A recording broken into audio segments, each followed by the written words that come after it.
This is the Northern Ireland Assembly, Committee Room 29. This is Good morning, members, and welcome to the Committee for Communities on Thursday, the 3rd of March.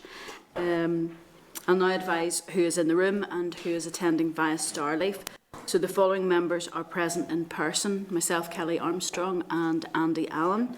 And the following members are attending via Starleaf, and that's Ciara Ferguson, Anya Murphy, Paul Frew and Paula Bradley. We'll update that if anyone else joins us. Members, I'd just like to remind you of the requirement to declare any interest you may have in relation to items under discussion today. If you don't declare now, you can certainly do so when the item comes up. Members, are you aware of any apologies for today's meeting? I know that Stephen Dunn has been in contact and has said that he will be joining us, but he's running a bit late this morning. But anybody else? No. I'll just move on then. Chairperson's business, as you know, Paula is not in the room with me today, but I'll just double check with Paula if she has anything, if she wants to. Sorry, Paul Frew, you've raised your hand. As a owner of a rented property. Oh, thank you, Paul. Thank you. And Andy? I'll do mine now, Chair, as well. Private sector landlord. No problem, and I'm sure Stephen will check with him when he comes in. But Paul, I just wanted to double check with yourself under Chairperson's business if there's anything that you want to bring up, or if you want us to move on to the next item. No, thank you, Chair. I have nothing to bring up, and I need to leave the meeting at around 10:30. Thank you. No problem. Thank you, Paula. So members, then moving on to agenda item 3, which is the draft minutes. The draft minutes from the meetings on the 24th of February are at page 6 of your pack. Members, are you content to agree the minutes of the 24th of February as drafted? Content, yeah. Thank you. So content. Agenda item 4 then, matters arising. Members, you've been provided at page 16 with the departmental response in relation to the Housing Executive January monitoring bids. The committee asked for details from the department on the implications of these bids, totalling 124 million of remaining unmet need, in particular the impact this would have on housing executive tenants. The Finance Minister announced on the 15th of February it was his intention to proceed to part fund these bids from the funds being held at the centre. In relation to the Tower Block Action Plan, the bid was for 47 million. This is a strategic programme that is well underway. The Housing Executive will be able to draw on its reserves to complete the necessary works. However, should additional funding be provided, this will allow those reserves to be used for maintenance of their stock instead. In relation to the thermal insulation programme, the bid was for 77 million. It will be for the Housing Executive to consider where this programme sits in their list of priority work. Members, have you any comments, or are you content to note? Andy. Sure. Forgive me if I'm missing something here. Finance Minister said part funding. The original bid was 77. Is there any detail on how much is actually being funded? We can certainly ask that question, Andy. Anyone else online? I'm not seeing anyone coming forward, but we'll certainly get that forward, Andy, because I think that's. I think as well, Chair, following on that, if we can get detail on how much is actually being funded, especially around, both aspects are very important, but especially around the thermal insulation, and then maybe follow up with the Housing Executive as to detail on how that's going to be rolled out. I know it will be up to them, but I would, as a member with many households right across my constituency, and it'll be the same for other members, I would like to know if many of those households across my constituency that need this work carried out will benefit from it. I know that I certainly had asked a question from the Minister actually for clarification of how many housing executive houses were over 40 years old, and it was astonishing the thousands that were over 40 years old. So that thermal programme is going to be huge, offers a huge amount of employment opportunities, I have to say, across Northern Ireland, but you're right, when's that going to be rolled out? How long is it going to take?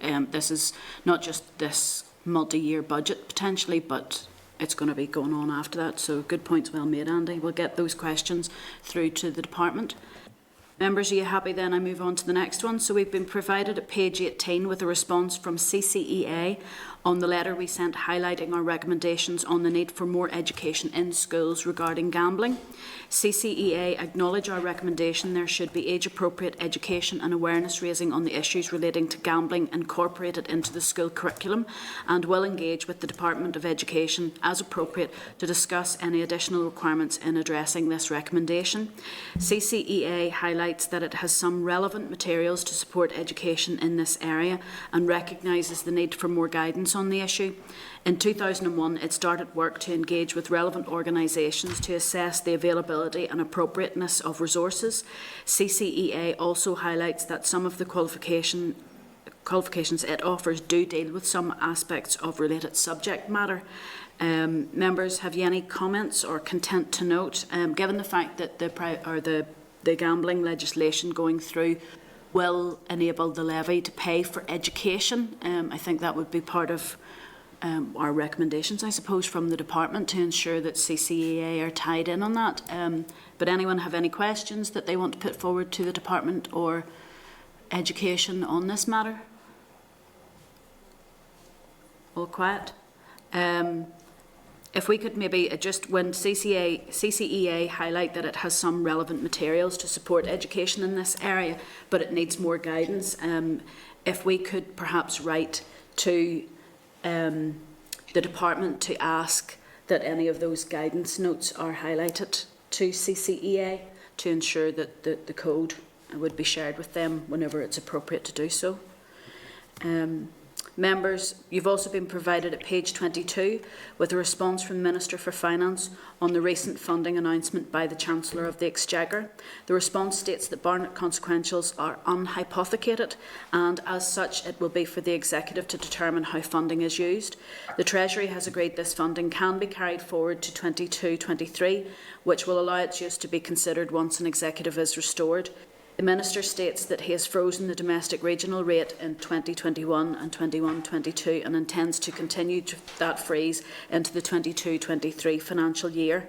Members, have you any comments or are you content to note?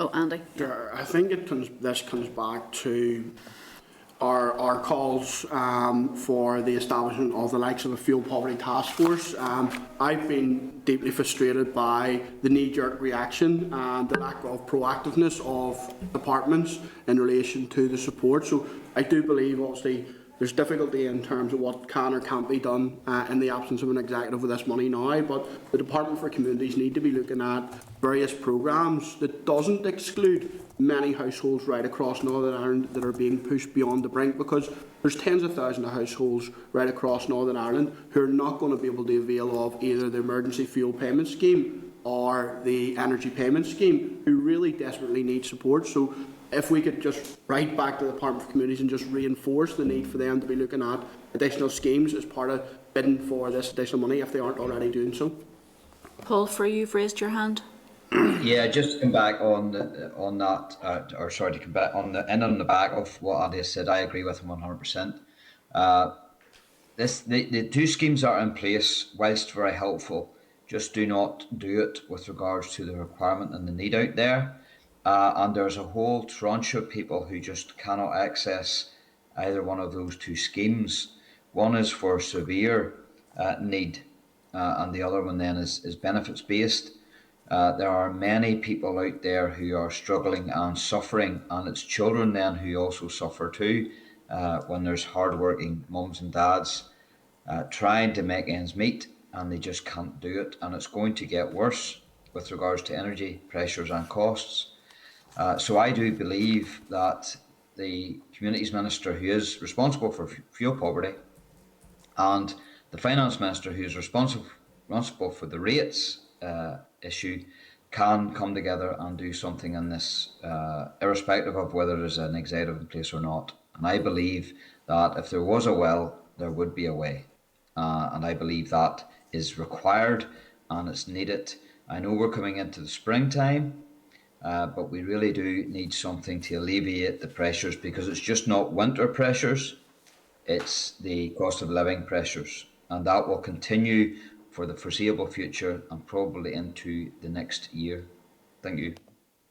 Thank you, Paul. No, absolutely. That cost of living pressures is certainly something that's causing harm, not just to people who are currently on benefits, but families on low incomes. I know that I've been inundated, I have to say, with requests for what support would be available for people who won't qualify, won't receive the £200 payment that's about to come out next week and can't qualify for the Bryson scheme.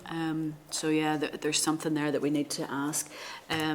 Members, just so we'll write to the department to ask them. We have asked the department before for a list of all of the measures that are being considered, not just what's in place, but what is being considered, and that will maybe make it clear to them. We want to find out what's happening for those families who are not necessarily on universal credit or other benefits, but who are on low income, to make sure that we know what's happening there, because we don't want any further surprises. Yep. Thank you.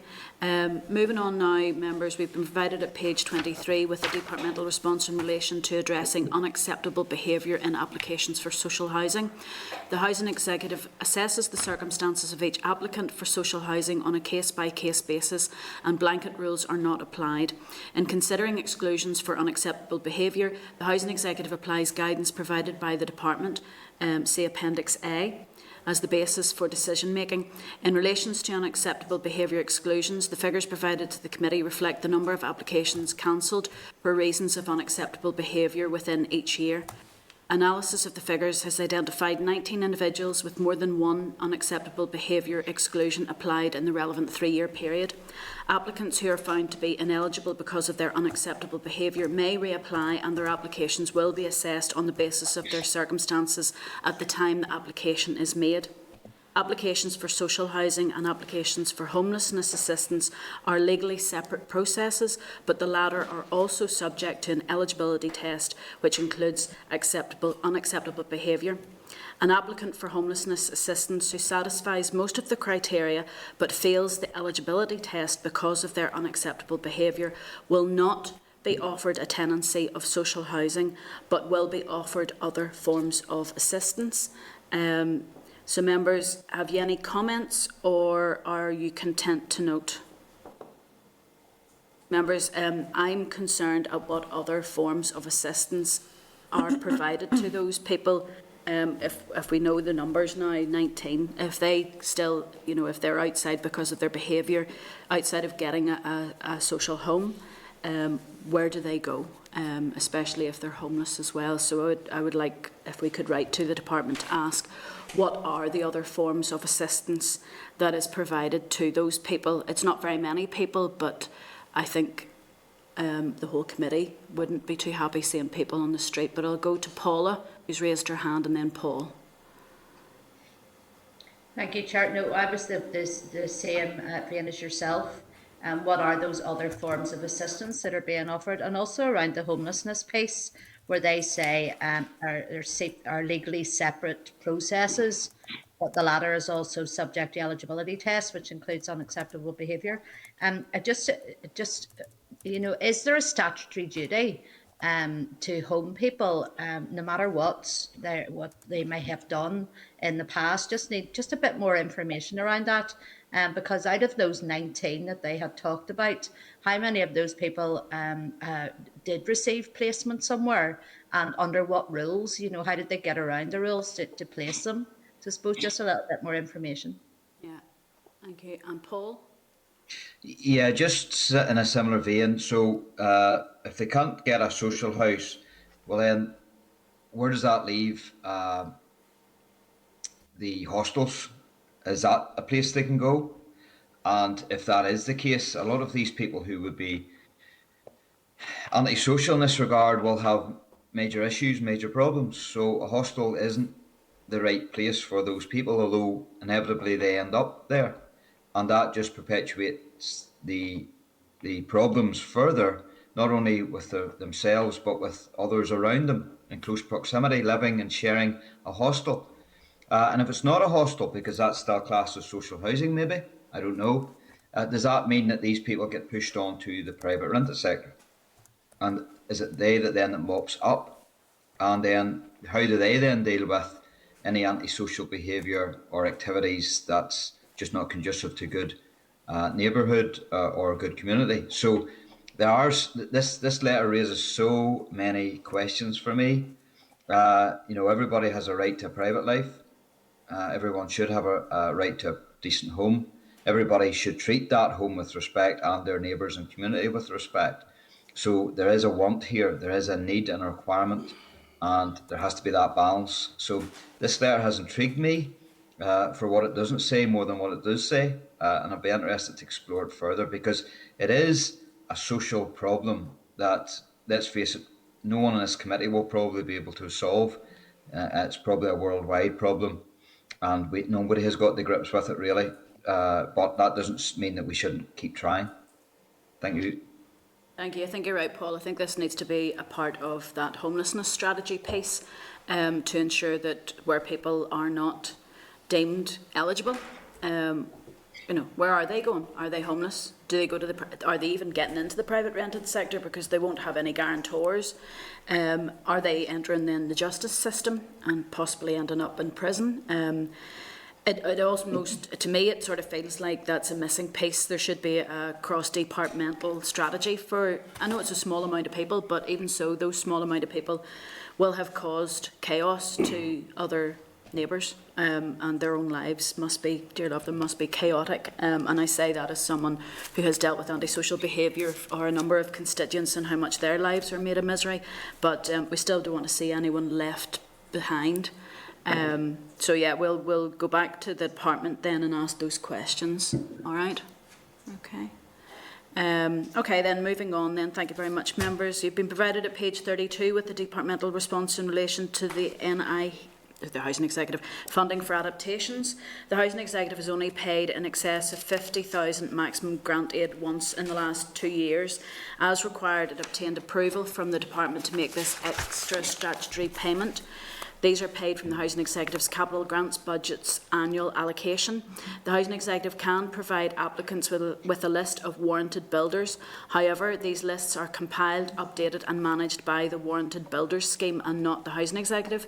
The Housing Executive does not recommend contractors. The contractor is entirely the choice of the grant applicant. When providing grant aid to owners of privately held properties, the Housing Executive's role is that of a grant funder. It must ensure it does not attract a duty of care for work carried out on these privately owned homes. As such, there are no plans to bring work on privately owned homes in-house. Members, have you any comments, or are you content to note? Before I come to anyone else that wants to speak about this, I'm not content to note this. This has been the bane of my life as an MLA, and I'm sure the rest of you have a number of examples of this. The warranted list of builders, the Warranted Builders Scheme, is out of date. The prices that are charged by builders are nowhere near the prices that are permitted by the quantity surveyors list that's held by the Housing Executive. It means then that there's more and more people with disabilities who, instead of being able to access the grant or having to the full grant, they're having to put a significant amount of money, their own money, to these adaptations. £50,000 hasn't been reviewed in years. I know that I had a situation, and thankfully it did get resolved, where there were siblings in a house and the house needed adapted for each of the 3 siblings, and the £50,000 was awarded on the basis of the adults in the house. So one £50,000 wasn't going to cut it for 3 young children. Thankfully we negotiated, and it was recognised that children are individuals in their own rights, and the amount of money was increased. I'm not happy with that Warranted Builders Scheme. What I'm finding is that people they get the list and they go to those builders, and 9 times out of 10 they go through the list and they cannot get a builder on it to do the work. So I would like to write back to the department to ask them, is the Warranted Builders Scheme still the most effective way to give a list of builders to people who are looking for the adaptations, to find out how many times those people who've got the grant are having to use builders who are not on that Warranted Builders Scheme because they can't get one. I would like to know the spread of the builders on the Warranted Builders Scheme across Northern Ireland, to see where they're located, because sometimes they're very few and far between. So there's a few questions I have on this. I would like a whole review, to be honest, of the Disabled Facilities Grant. I think that there's a limit on the amount for adaptations. Like, we're not rebuilding someone's home, absolutely, but I don't think that there is an understanding within the price list provided, you know, of how much a grant can pay up to, of how much adaptations can cost, especially if there's very bespoke wheelchairs or hoist systems. Any other members have any comments on this?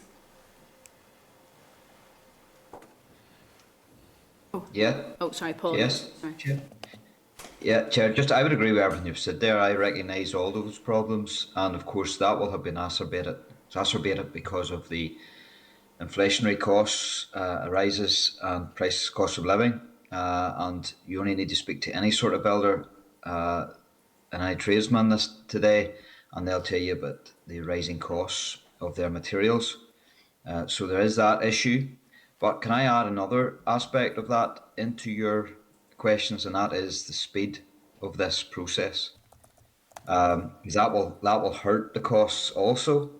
But from the OT to the housing executive and that bridge, there just seems to be a chasm that cannot be bridged easily, and it's all about time, and people are waiting in their homes and waiting for their homes to be adapted, and they are struggling, and then they have to deal with architects or representatives from OT and then housing executive, and then there's a bit of a bartering session, it seems to be the case, before there's a decision made, and all the while there's somebody living in their home and they're struggling in their home, and then sometimes in severe cases their home becomes prison, and it's just not good enough. I'll leave it there. I absolutely agree. Paul, sorry, I was just looking to see if there's any other hands. I agree with you, Paul. I'm sick to the back teeth of hearing about people having to sleep on their sofa because they can't get upstairs because their grant has taken so long. It's not. I think we maybe as part of our legacy report that we put on that we'd like to see an investigation into the Disabled Facilities Grant to see the effectiveness of it and whether or not it is progressing as well. I would like to hear from people who are in receipt of the Disabled Facilities Grant how it has gone, the average length of time that it's taken for this work to be done. When it is done, it's fabulous, and their homes stop being a prison. But if we have a capital grants process, why does it take those people years and years and years before they're... I know I have one case in my office and it's driving me to distraction how long it is taking because the drainage system was a mess underneath the house. But yeah, there's so much in that. But at this stage, I think we need to ask questions about the warranted builders schemes because the people are being directed to that list, and that list is not providing the builders and access to builders that can actually deliver this work. And then I think for our legacy report members, if you're happy to do so, that the next mandate, that there needs to be a potential investigation into the warranted builders scheme, maybe an inquiry by the next committee. Are members content if we get that put into the legacy report? Thank you very much. Members, then, you've been provided on page 34 with the departmental response on access and inclusion programme guidance. During the early design stages of the programme, officials engaged with a range of bodies including Disability Action, Disability Sport NI and the Public Health Agency and the Department's own Disability Policy Branch. In 1920, Disability Action advised that further engagement would require a resource commitment from the Department and did not sit on the moderation panel. In their absence, Disability Sport NI agreed to participate. Having considered the points made by Disability Action, officials agreed and there was a requirement for continued expert advice from the sector and that this work should be paid for. An open tender exercise was then carried out for the appointment of a disability sector organisation. Under this contract, Disability Sport NI is required to provide advice and guidance on matters relating to the whole disabled community in Northern Ireland, that is, people with physical, sensory and learning disabilities. When this contract comes to an end, the Department will consider the need to run a new tender competition, and that will again be open to all bodies dealing with disabilities. Members, have you any comments, or are you content to note?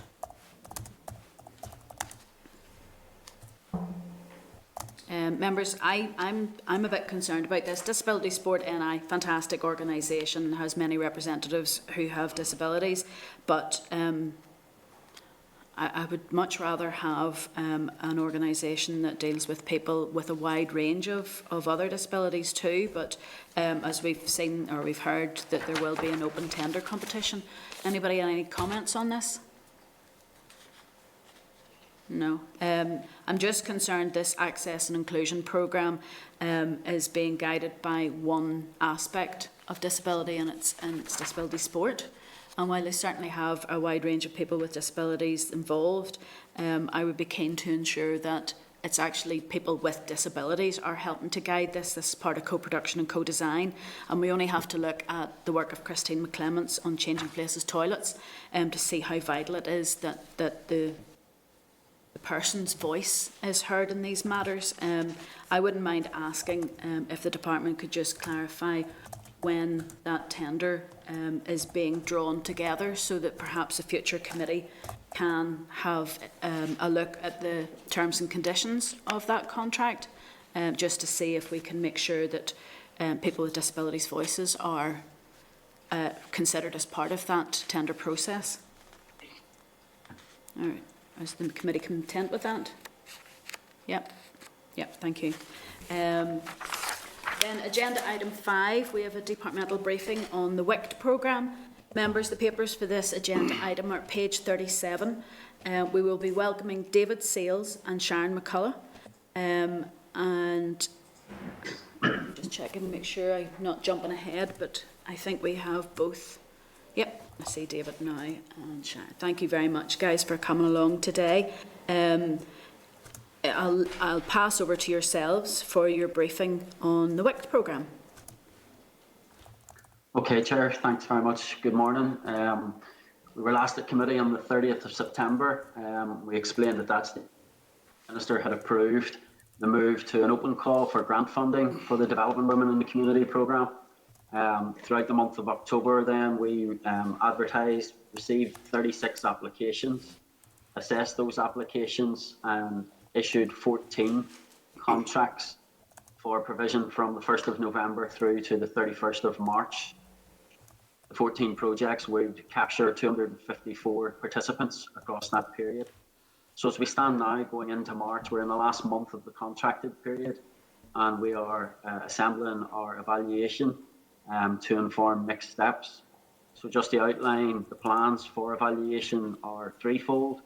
Officials have been out and met with all 14 delivery areas to speak to the providers and indeed participants in each area to assess that. We've also engaged Dr. Colin Walsh from Queen's University. Dr. Walsh will complete pre and post surveys, and I think you have the baseline data of the pre-survey in your packs, and he'll also complete some focus groups with participants. And then thirdly, we will set up and establish an advisory panel with representatives who will guide steps and determine what the future for the programme looks like. The timeline that we've set for that is that we expect the panel to consider options and to report back to Minister within 6 weeks of the programme ending on the 31st of March. And therefore, 6 weeks in a position to determine the future of the new. Sorry, I think my line's breaking up a bit. That we will be in a position to determine the new programme. So hopefully that gives you a sense of where we've come since we were last at committee, and we're happy now to maybe get into some of the detail and answer any questions that members may have. Thank you very much. Sharon, have you anything else you want to add, or are you happy enough I move on to questions? Happy for questions, Kelly. You know, just make a point that it was fantastic getting out to visit all of the groups to see the intervention is being provided across the board. Okay. Okay, folks, so we're open for questions now. Paula, I'm just double checking. I know you have to leave, but not just yet. I'm wondering if you want to start off with questions. It's great. Thank you, Chair, and thank you, David and Sharon, for coming in today. I want to start off just more on a negative note, and I will end on a positive note. I absolutely will, because I have been to visit my local group, the White House group. I was really, really encouraged by what I saw there and what I heard from them. But I want to first ask you around questions around TWN. After you came in and briefed us in September, TWN sent us a long email, and in it it had said that your briefing was littered with misleading and inaccurate information. And that's extremely worrying to us as a committee, and certainly as me as chair of this committee as well, that we were being misled in any way by the department. I want to give you a right of response to that. So can you then, I don't know if you saw that document, I think we probably did forward it on to you as a committee, the document that TWN had sent through to us. I mean, TWN are have been around a very long time and are a great provider. And I don't want to see their name besmirched in any way either. So if you could just maybe answer some of those questions that are comments rather about being misleading or giving this committee inaccurate information. I think, Paula, the department provided a written response to, you did, as you mentioned there, forward the letter to the department. There was a full written response issued that covered all of those issues. Certainly from our point of view, we want to emphasise we have not misled the committee. Secondly, I don't wish there to be any besmirching of TWN. They were a valued training provider for the period of the Women in Community Transformation Programme. We're here today but to talk about the Developing Women in the Community Programme. So unfortunately, I don't have at my fingertips the information relating to the previous programme, but as I say, there was a full departmental response provided to that previous occasion. No, and I understand that, David, but surely you would have known you might have been asked some of these questions today in relation to what went on in the past. But certainly understand if you don't have the information available, we'll maybe ask you further questions for written answer on. That would be good. If I could move on then to this Developing Women in the Community Programme. As I said, I visited my local group in White House a couple of weeks ago, met with a group of women, most of which I had never met with before or who had not been involved in any programmes before. So that was great to see. You know, it's really, really good.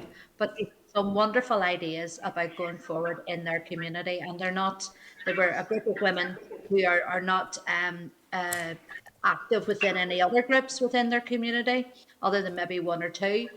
So that was really good to see. But what worries me now is the fact that we don't have something that is sitting there ready to go at the end of March. And I know you'd talked about it and you'd said it in your submission there as well, that you're hoping then to get an advisory panel together to look at that, and they'll report within 6 weeks of the programme ending.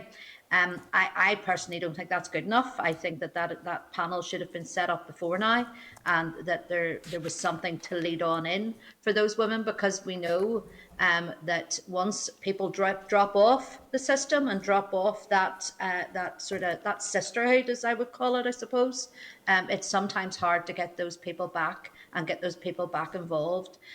So is there a reason why this hasn't been done before now? And also then, what do you envisage the next programme looking like? I mean, it has to be a step up. It can't be more of the same. It has to be a step up. It has to take those women further, because I've seen this time and time again. I think I've said it to you before. I've been around this assembly long enough, and working within women and women in politics. I mean, that's how I started off 25 years ago, was the democracy programme with Brona Hines. That's what got me involved in politics.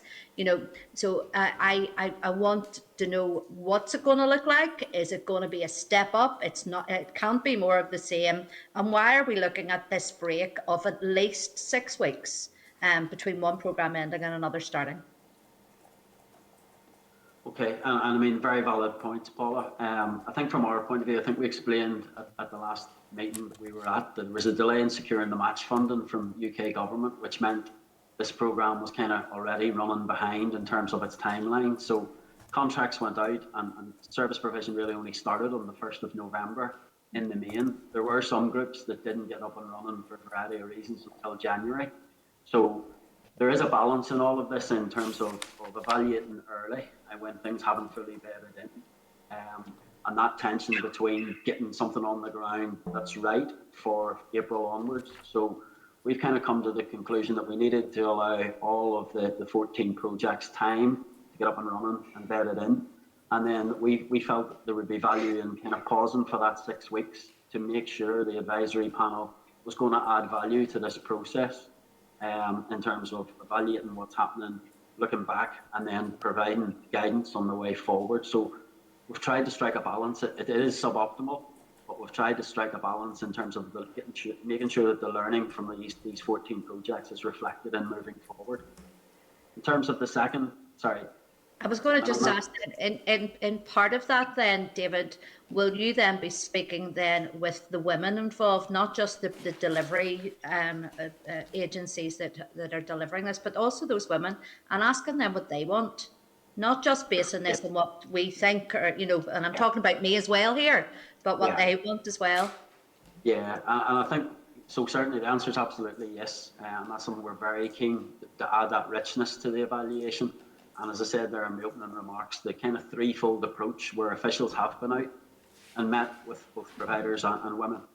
Dr. Walsh doing the same, and then providing that opportunity for the advisory panel also to see what's been happening and talking to women involved. And we hope that the richness in those three different dimensions will really add in that 6-week period to what the future direction is going to be. David, if can I come in a supplementary on that? Can I just ask, in regards to the advisory panel, given that this is the Wix Program, which is about developing women in the community, will the advisory panel be comprised of those women from the community who have now been empowered? Okay, Sharon, do you maybe want to explain just who we've invited to be on the advisory panel?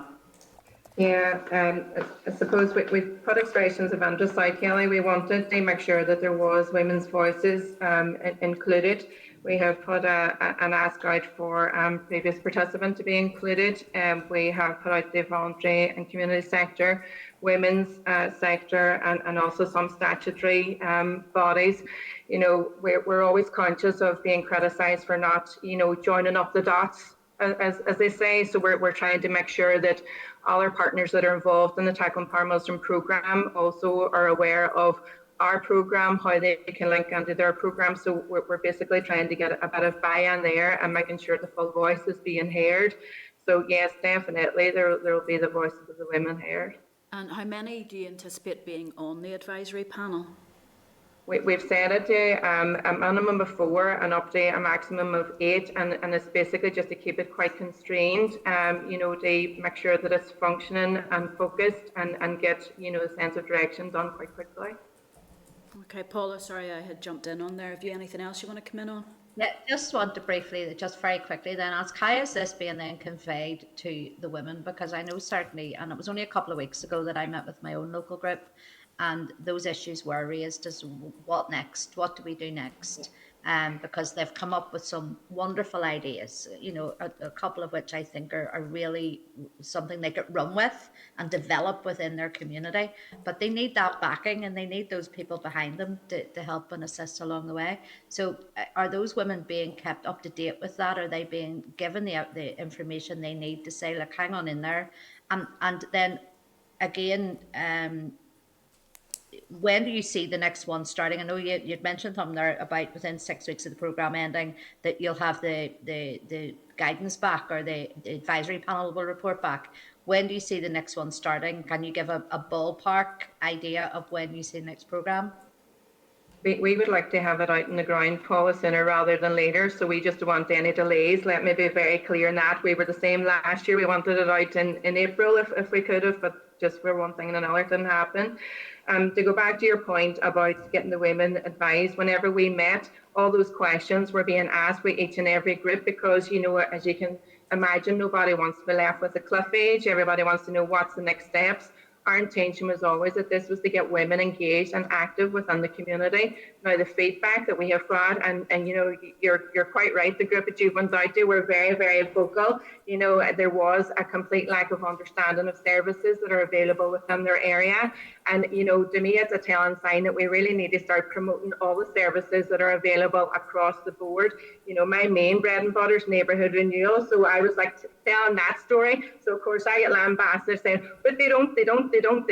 And I says, but they do. You just have to kind of get engaged. So there's any number of things that we have been trying to do.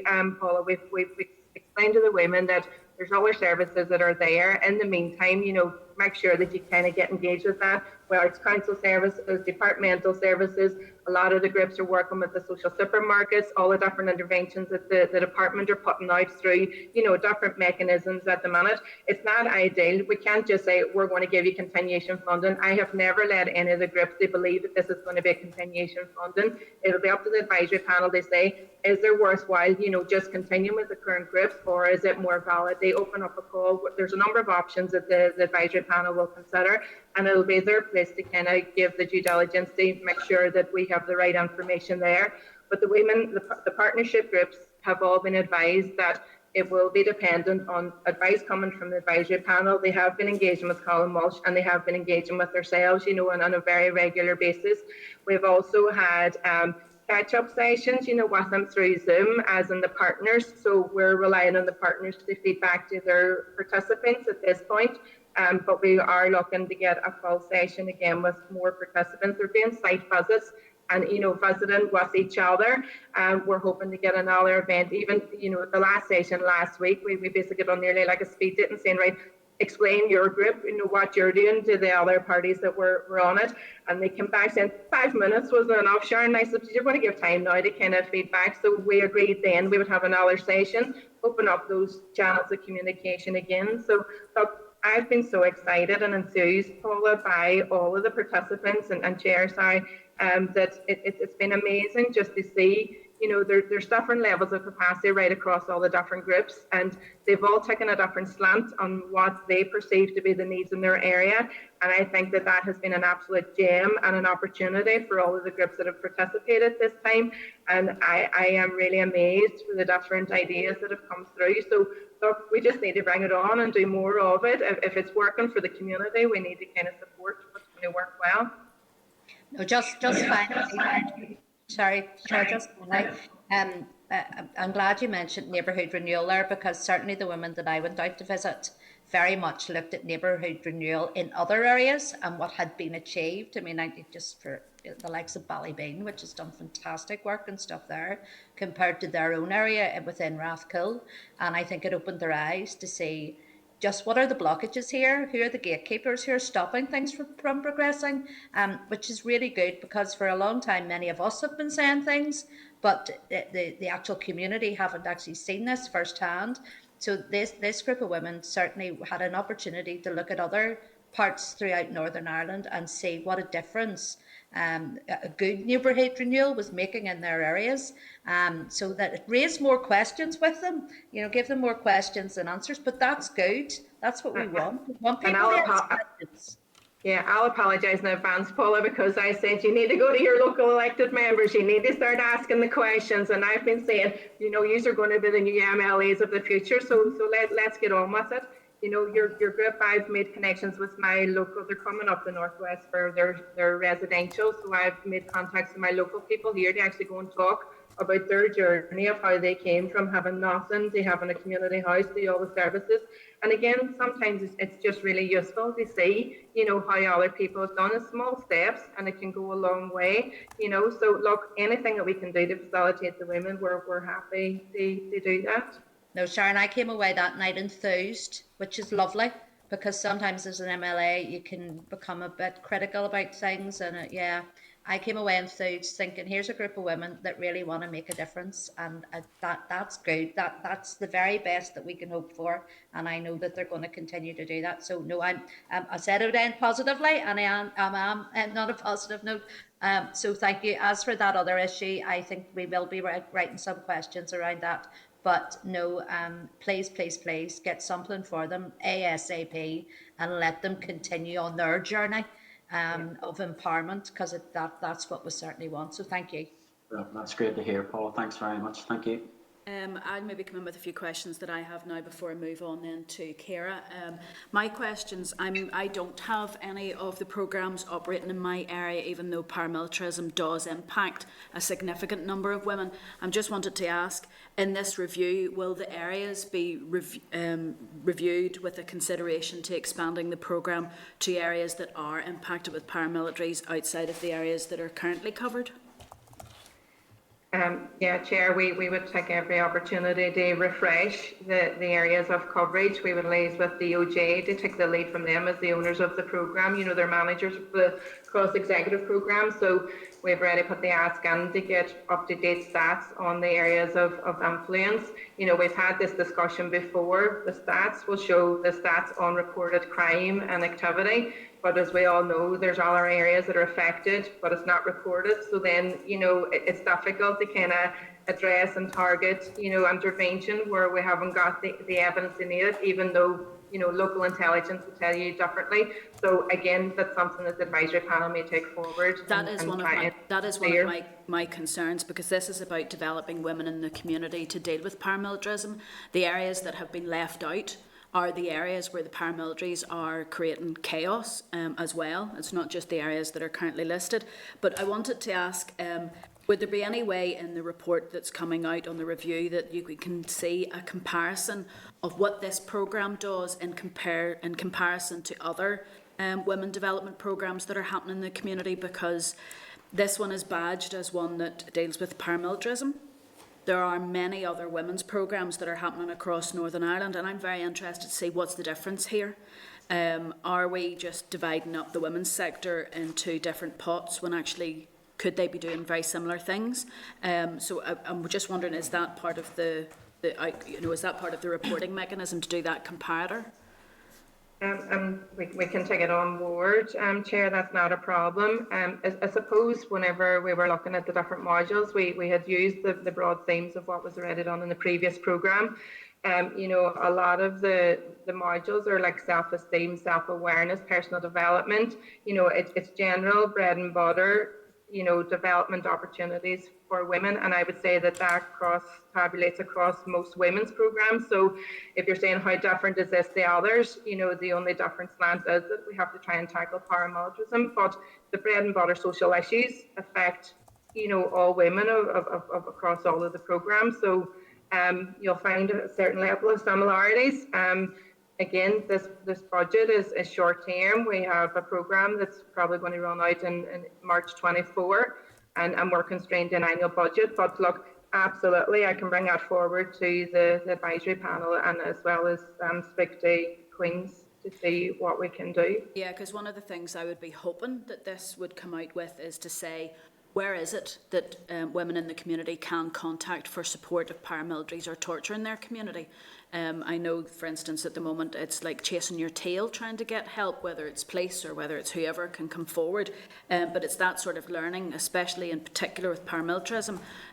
These women who are being developed through these programmes, what are they coming up with as suggestions for improvements for communities? But the other thing I wanted to ask about then is, as Paula has mentioned, you know, there's going to be a gap of 6 weeks.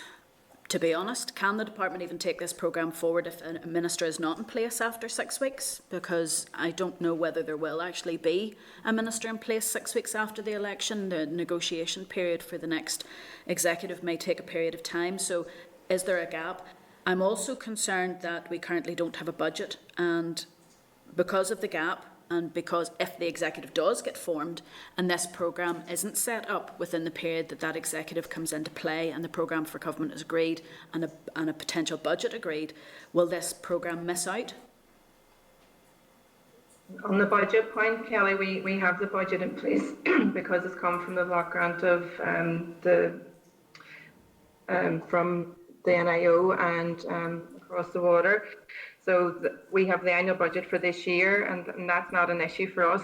Your concern about whether ministers in place is a burning question for ourselves, because of course our preference is that it will be led by a minister, you know, and that'll dictate what way that, you know, government moves forward. But at this point, you know, it has to be business as usual because it's programme development, and you know, we will take the lead whether there's minister in place or departmental officials have to, you know, progress. Great, thank you. My final question then is, you mentioned about women in the community didn't know what other resources were available or other programmes that were available in the community. This is an ongoing issue, and one of the barriers in that actually is our councils, because the councils all know who the local groups are and who the charities are, and quite often they fund that. Is there anything, because this is all within the Department of Communities, is there anything there that can be done to ensure that councils provide like a community directory of all of the resources so that groups like this, you know, can actually access that information. Because to be honest, if I've heard that once over the years, I've heard it 100 times. More people are using online services, so it's not a case that anybody can turn around and say, oh, this needs to be a printed directory and it'll go out of date as soon as it's published. We can do this online. Is there any learning from this programme that can then take us forward with councils to ensure that in local areas there is actually a list of the resources and the supports that are available locally? I personally, Kelly, through the access to food and the different intervention that was done during COVID, there was any number of interventions that were provided to try and improve in communication, whether it was the departmental communication piece or, you know, from the councils, because there was great partnership working. You're right, these things go out of date quite quickly, but in a number of council areas that I work with, you know, there's newsletters, there's bulletins that go out. Some of our neighbourhood, you know, partnerships that issue, you know, regular newsletters, the advice of support services and stuff that's in the area. NI Direct as the government kind of oracle, I suppose, of the point of contact. So maybe we can take that forward through somebody in our local government division to see if there's a step that could be taken forward. Yeah, that would be very useful, to be honest, because I am sick to the back teeth of hearing, now not all councils do that, and I'm sick to the back teeth of councils saying that they have collected together the information about different organisations and charities in their area, and then because of data protection cannot provide that information to the public. And I can certainly provide you with the names of the councils who are at that game, and it's a case of they're not doing it unless somebody pays them to do it, even though it would actually help the well-being within communities, and particularly women who, you know, we need to develop to support communities. But I'll not hold you up anymore. I'll maybe send you on an email on that one with the councils that are at this crack, but I'll bring in Ciara at this stage. Obviously, I just want to commend the department, Sharon and David, for the programme. Particularly, I was speaking to those on the Hope Ambassador programme in the Ballyarnett area, and they are buzzing. And like Paula, it's new women that never engage, as you're aware. Like I would have worked in the Ballyarnett area for 20 years. They never engaged in the community. So obviously, it's great to see women that never went into a community organisation or a woman group, and they're actually engaged in a programme and really enthused to carry it forward. I think too, one element, and I was speaking to a few, the family support element that's attached to their programme, and that assistance, how they're connecting and dealing with other issues with regards to what's going on in their own home and their community. So they're been able to tie in, so they're very enthused. So I think that's an excellent element of the programme. And then likewise, I think the baseline, I'm reading over the baseline information and the evidence there, that's great, that's fantastic, because a lot of organisations, groups struggle with regards to having to spend the time in relation to doing the baseline research to actually demonstrate. They can tell you what the impact is, but it's so hard to get it all down on paper in case studies. So I think that's excellent and moving forward, and a good way of moving forward to be able to measure the impact of these programmes. But I have to say, there's a lot of people jealous about that programme in the Ballyarnett area, and I'm keen to get out to Women's Aid as well, and the Churches Trust. So it's great there's a good spread across the city as well. So just well done for such a short period of time. I'm hearing really, really good news about the programme. And I look forward to keeping in touch with and moving forward with her programme and providing any assistance I can as well with the women moving forward. But for such a short period of time, just to commend the department and yourselves, excellent work. So thank you. Thanks very much, Ciara. It's good to hear. Thank you, Ciara. Guys, I'm sure we're not finished on this. It's something I'm a bit concerned about, having worked with women in the community, not on this programme obviously, for many years, that any gap means that those new women who have come forward may be lost to us again, because any gap means then that building up of confidence, you know, and them able to attend whatever's coming next could be lost. Just one thing I wanted to ask before you go, regarding one particular project, can you expand a bit more on the success of the Ask for Angela help call, please? I'd heard that this was a success in other parts of the UK, but it seems to be a bit diluted here. Can you outline how much that has it been successful here? Yeah, I suppose that was one of the visits in the first week, Chair. It was one of the organisations. It's a group of young women, and I suppose with the increase of spiking, they had worked out in a wee focus group of what, you know, actions that they wanted to take, whether it was a lobbying piece or, you know, was it just get extra family support or do a community development kind of project. But they decided on targeting the real issue of spiking, and they done a survey around local bars. The feedback that they gave us was, it was quite shocking to sit and listen, because when they went down, they got a bit of like kind of kickback from the bars because they weren't sure that there was a buy-in to the whole program. You know, some of the bars, they didn't even know what the Ask Angela was. Some only had like posters and a few toilets, but it was, I suppose, from our perspective, it was great to see a group of women looking to take forward this as a challenge and actually promote it more. And, you know, they were really enthused because they got in contact with the local police, who came and gave them supplies of like the wee safety alarms. They've went in and joined up with the university, having classes and making people aware for self-defence, and also just raising awareness of the whole kind of social issue of what can happen. You know, it was broadcast in the news. Just, I suppose it was timely for the organisation to get this funding, and they were able to then maximise on it. But Kelly, you're right. There is limited, you know, kind of promotion of it, and you know, if that group is spreading it now to the other 14 groups that are part of this programme, then they spread it out through their wider networks, then the message will get out loud and clear. And you know, I'm excited to see what sense of direction that project goes. I'm just wondering. Definitely, we have referred it back. Sorry, go ahead. No, sorry, I was just going to say, it's the sort of thing that can empower young women, you know, who are out there so that they can seek help. But I'm just wondering, when a project like that comes along, that obviously we all know that this is a very good thing, I'm just wondering, if women have identified something like that, and this is about empowering women and, you know, developing their role in the community, is any of their projects getting then fed back, you know, for instance, for communities? As we know, we went through the liquor licensing. Is there any way that we can go back as a department through hospitality or wherever to try and take that programme on from the women and say, this is what we need the hospitality sector to be doing, etc.? Yes, we've offered support to the organisation, that any help that they need. They've already, as I said, they've made links with PSNI. You know, as part of the One Team, which is under the whole Tech Empowerment programme, we have the links with the Youth Service, DE, Justice, Prison Service, Police, all those different statutories, and we will be raising it because we've actually asked that organisation to come and do a presentation to that programme, you know, so that there's the widespread of the different statutory agencies, so that, you know, if there's help that can be provided, then definitely that's the fora to be able to start promoting it and get some action taken. But I'm just wondering, there's no point in doing all of that if the bars are not aware of it. Is there anything happening from the department's point of view to put pressure on the hospitality sector?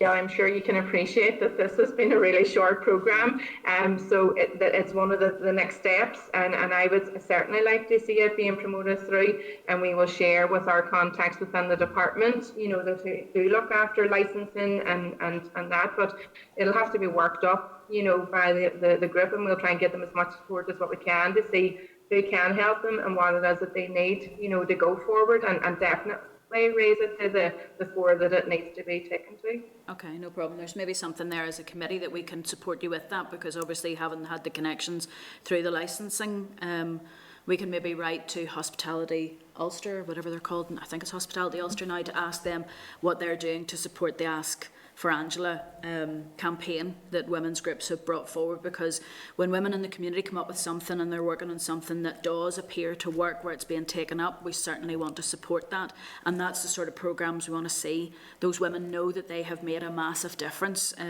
If there's a group of friends who are out and one of them or two of them are spiked, and they can protect, you know, that person, then, you know, the group of friends can protect the person, or the bar or whoever can help protect them, then that's a job well done, absolutely, and that's the sort of thing that we want to see from this. But guys, for now, I don't see anybody else raising their hands on this. Thank you very much for your presentation today. We will, as Paula has said, who's not chairing today but is our chair, has said we'll send information to you, questions to you about the TWN points that were raised. We completely support this programme being funded and rolling on forward. It would be great to see it reviewed so that the paramilitary, or the areas where paramilitaries are causing such hassles within our community, we can support the women in those areas in other parts of Northern Ireland. But for now, thank you very much and well done on the work that's being done. I know that this last year has probably been quite frustrating for you in many ways, but we need to get this back out and running, and even the gap of 6 weeks, hopefully that'll be the last gap that we see in that, and we can get it back out in the community as quickly as possible. But thank you very much. Thank you. Thanks very much, folks. Right. All right, members. We've quite a lot on today, so I'll move on now to agenda item 6, which is the departmental briefing on the Supporting People programme. Members, there's no briefing paper for this agenda item. It's an oral briefing only, and we have Eloise Brown, Emma Stockman and Alistair Mawhinney. Eloise, if you want to start your briefing, and then we'll come in for questions afterwards. Thank you. Certainly. Thank you, Chair. Good morning. I'm Eloise Brown. I'm Deputy Director. Oh, you're a wee within bit the Social quiet. Housing. Could we ask you to move your microphone closer to your mouth, maybe? How's that? Is that any better? Thank you. Great. Okay. Thank you. So I'm Deputy Director within the Social Housing Policy and Oversight Directorate within the department. I'm joined by Emma Stockman, who's Head of Supporting People Policy and Oversight within the department. And also I hope Alistair Mawhinney is here from the Housing Executive, who is the Assistant Director with responsibility for the Supporting People programme. So I'll give the committee just a brief overview of the programme and what it does, and then I'll go in more detail through a few of the budget items that are going on at the moment. So the purpose of the Supporting People programme is to provide housing support services to vulnerable people to enable them to live as independently as possible in the community. And Supporting People here has 3 broad objectives. Firstly, to achieve a better quality of life for vulnerable people so they can live more independently and maintain their tenancies. Second, to provide housing support services to prevent problems that can often lead to hospitalisation, institutional care or homelessness. And third, to help smooth the transition to independent living for those who are leaving an institutionalised environment. So usually every year, around 19,000 people are supported to live independently. And at the moment, we have 857 services delivered by 84 service providers. The programme delivers a range of services, including short and long-term accommodation, floating and peripatetic support, all with the requirement to assist and advise vulnerable people to enable them to live independently. The delivery of the programme is focused on 4 thematic areas, working with people who are experiencing homelessness, young people, older people and people with a disability, including mental health and learning disabilities. Now, the importance that our Minister and the Department attaches to the programme is clearly indicated by the protection of the budget at around 72.8 million per year since 2015-16, in a difficult environment that has seen other budgets diminished. The Minister and the Department are committed to supporting the SP programme, both through greater effectiveness and efficiency in utilising the existing budget as well as obtaining additional funding when available. So to tell you a little bit more about work that's underway at the moment in respect of the future plans for the programme, you'll be aware that the Housing Executive has developed its Supporting People 3-year strategy for 2022 to 25. And the aim of that strategy is to inform the direction of the programme and to set the key goals and objectives. So the core deliverables in the strategy focus around helping more people, investment in innovation, and COVID recovery and rebuild. There's been extensive engagement by the Housing Executive with stakeholders, including service users, from the voluntary community and statutory sectors in the development of the strategy. The overall vision for the strategy is to work together to facilitate and deliver high-quality housing support and to promote independent living to those most in need, whilst making best use of the available funding. The Housing Executive's aims to achieve this by striking an appropriate balance between exploring and piloting new ideas, facilitating access to new models, and ensuring sustainability of existing arrangements for service users who are currently being supported to live independently. Moving on, then, the committee had also recently corresponded with the department about progress on the feasibility study into alternative means for grant funding. As the committee is aware, this piece of work is pending and the department expects to receive a report for consideration along with any potential actions later in the spring. and we'll update the committee on progress once that has been considered. The Department is also committed to working alongside the Housing Executive to identify and support opportunities for providers to enhance their services and their delivery. The Provider Innovation Fund is now coming to the end of its third year, and it aims to improve the effectiveness and efficiency of the programme across the SP sector in the context of this more challenging environment for provider organisations. So some examples of services that have benefited from the Provider Innovation Fund in 21-22 are Radius Housing, which has received approximately £68,000 to help modernise the sheltered housing support service by improving Wi-Fi for staff and service users.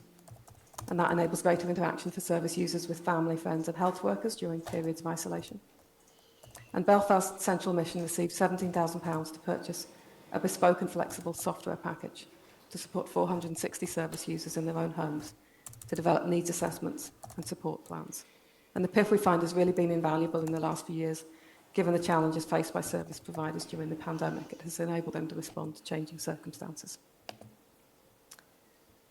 And next, I would like to talk about the jointly funded work that we've been doing. The Department and the Housing Executive have been working closely with the Department of Health over the last number of years to examine how funding options might be improved. In late 2019, an assessment of funding options for jointly funded services was commissioned by the Department. That review came about after a 5% reduction in relation to supporting people funding in 2017-18, provided an example of how the funding streams interact and to what extent. So the key driver for the review is to understand the interdependence between the funding streams, to baseline and understand the current provision, and to develop and assess options for future joint work funding arrangements. A joint funded oversight working group was formed and has met on a number of occasions throughout the review process. So the Department will soon consider the draft report of future funding options for jointly funded schemes alongside Department of Health and the Housing Executive. And the next step will be for officials in both departments to advise ministers of the findings of the report and seek agreement to further investigate the preferred option.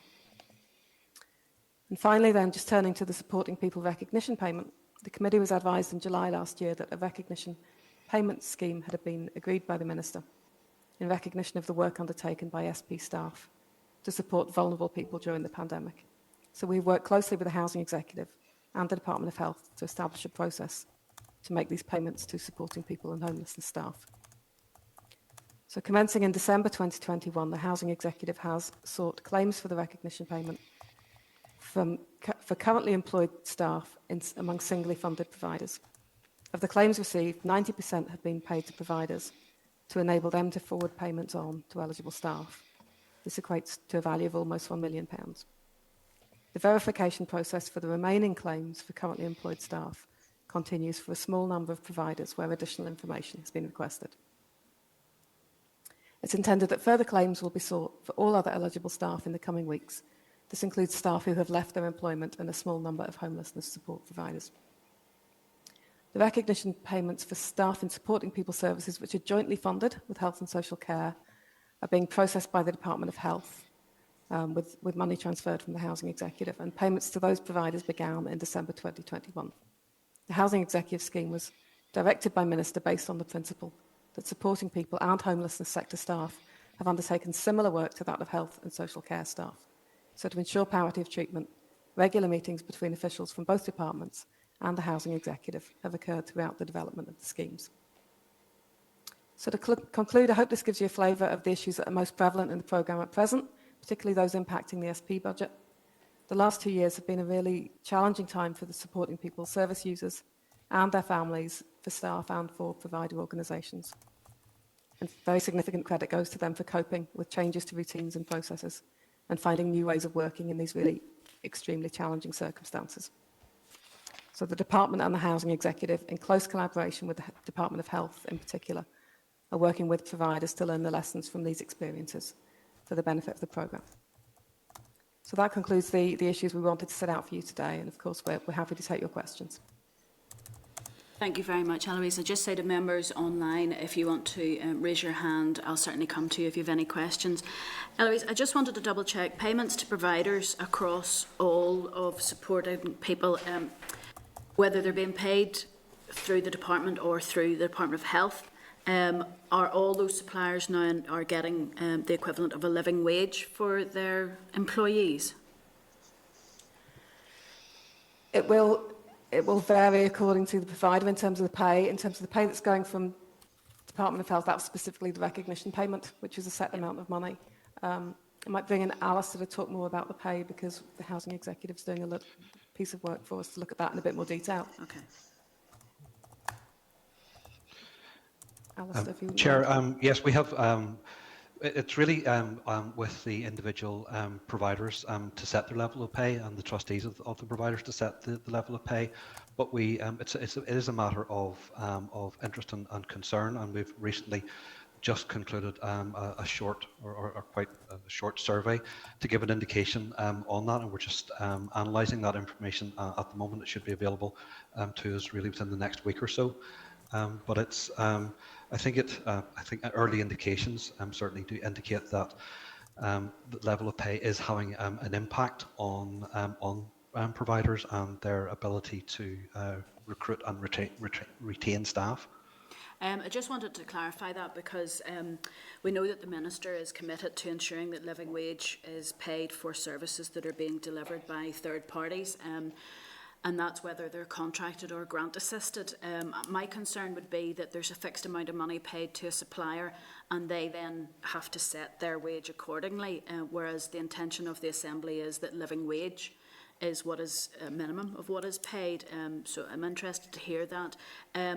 Also, just to talk then about the £72 million, and absolutely delighted, of course, that supporting people has had a fixed amount of money in our budget when we know how extremely important the programme is. But it's been £72 million for a long time.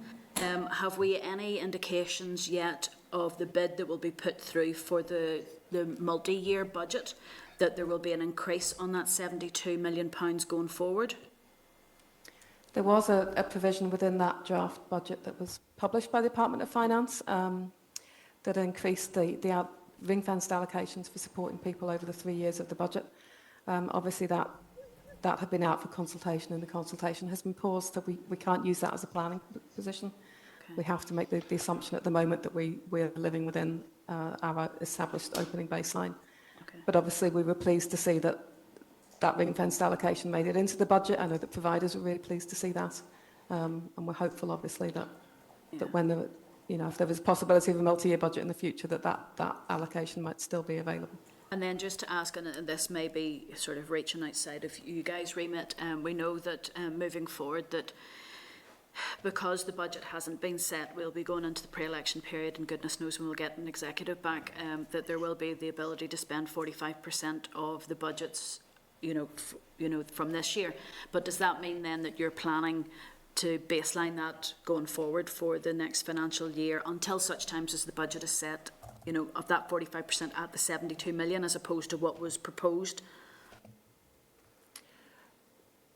We will work with the planning that our opening baseline hasn't changed. Okay.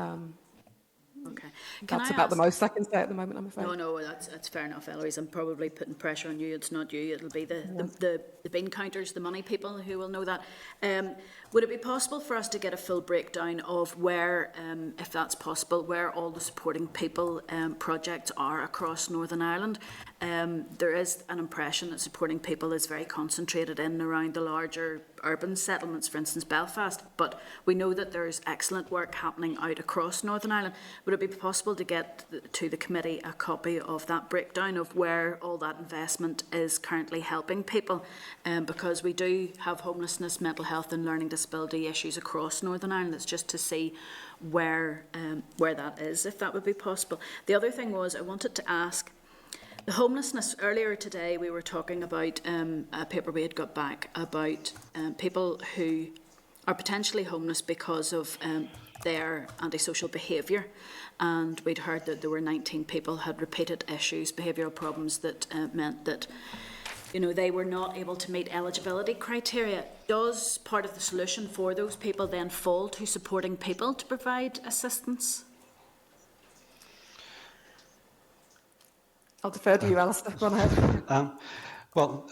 Chair, the providers are are really adept at helping young people and people with complex needs to reintegrate and integrate into society and into local areas through, be that through accommodation-based services or with floating support.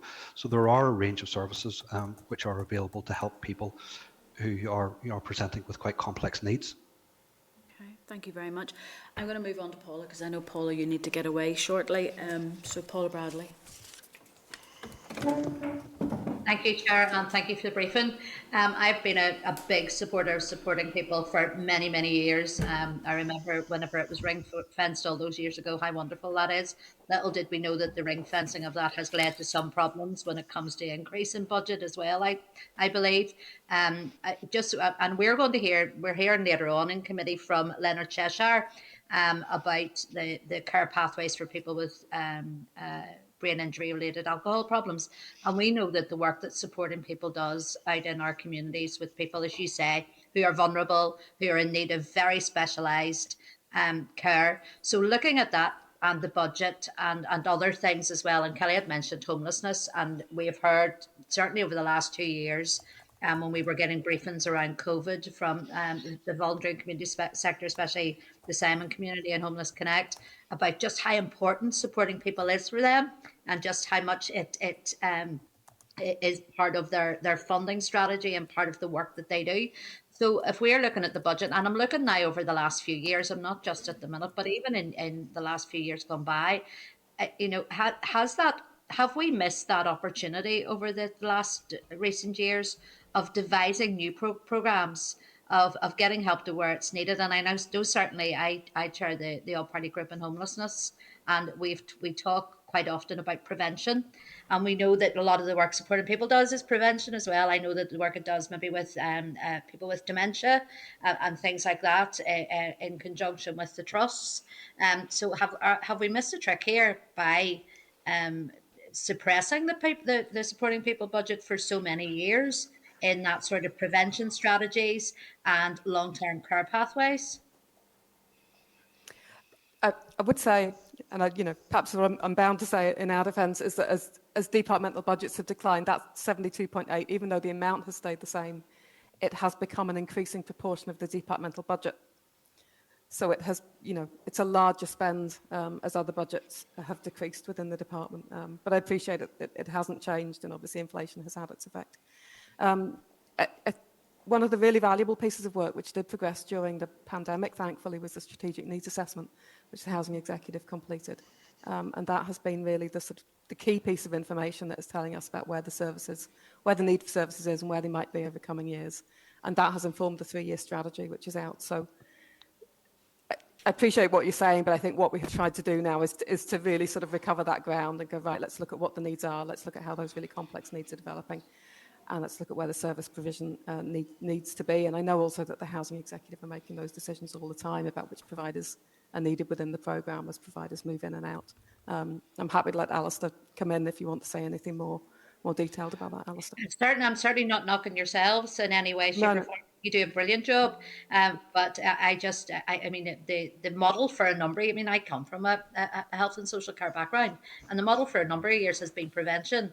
And yet, we as an assembly, and I'm talking about us all collectively, have not quite taken that on board and said, well, this is where we need to put a lot of money into, because we need a parallel service then to work also in tandem. So sorry for butting in there. Alistair, did you have anything further you want to add? I think that the word prevention is one that we're hearing a lot at the minute, and it's a big focus for us, and certainly it's a big focus for our strategy. And as we move and as we hopefully as that goes through public consultation and we start to implement it, that will become increasingly clear that the importance of prevention and the impact that it can have. And the strategic needs assessment, as Heloise mentioned, has allowed us to hone in on particular areas that we think will have the biggest impact, and that's certainly where our focus will be over the next 3 years. And prevention is absolutely key. We really do recognise that at the moment, and I think our strategic decisions will very much reflect that. No, thank you. Thanks for that. Thanks, Chair. Thank you very much. Just checking if anybody else online wishes to raise their hand.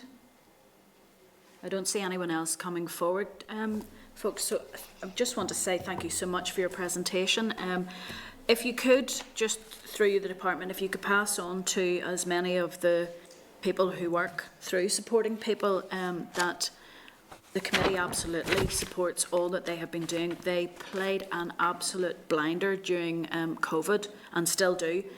With the supports that they provided and the protections and the help that they give people during a terrible period, and hopefully now we're coming out of that. But for now, thank you so much, and if the committee can do anything, we will certainly be fighting like mad for a bigger cut of the pot for supporting people, because it does deliver such effective value for money and effective services for people. So thank you very much. Okay, thank you, Chair. Thank you. Thank you. Thank you. Members, I know we're very busy today, but I'm going to take a short comfort break just for a short period of time. So it's now 10:25. If we'll have a short break and be back at 10:35, 10 minutes. Thank you.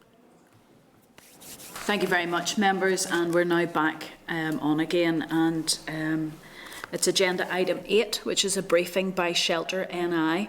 Members, a copy of the briefing paper is at page 105, and we are joined by Tony McQuillan, and I believe his other colleagues may join us. Tony, thank you very much. I know we've brought you in slightly earlier than planned, but it is very appreciated that you have joined us today, and thank you very much for coming to the committee to give us a brief today about the work of Shelter NI.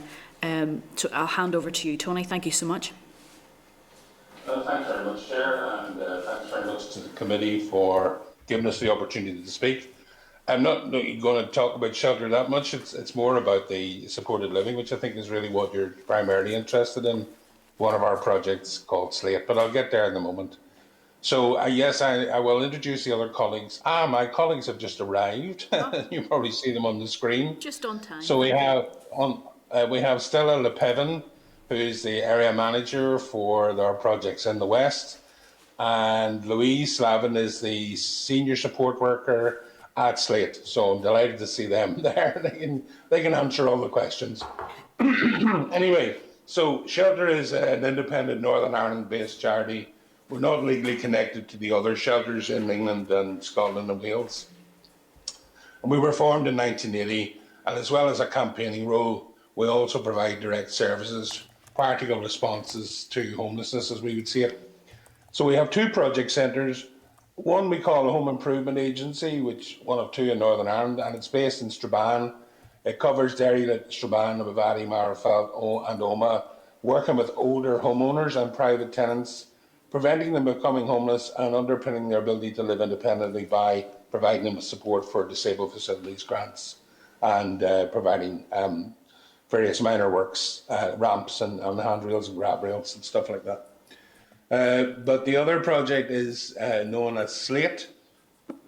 It's a single commission funded by supporting people, and we work in partnership with the housing executive who lease the flats to us. The flats are provided within the established communities in 2 residential areas, Strathroy and Lissanelli, on the northern outskirts of Omagh. Slate has been going for almost 20 years. We started in 2003. It works with young people aged 16 to 25 who are homeless or threatened with homelessness and need support to move on into independent living. In 2014, it transformed from an accommodation and support only into a unique step-up down service.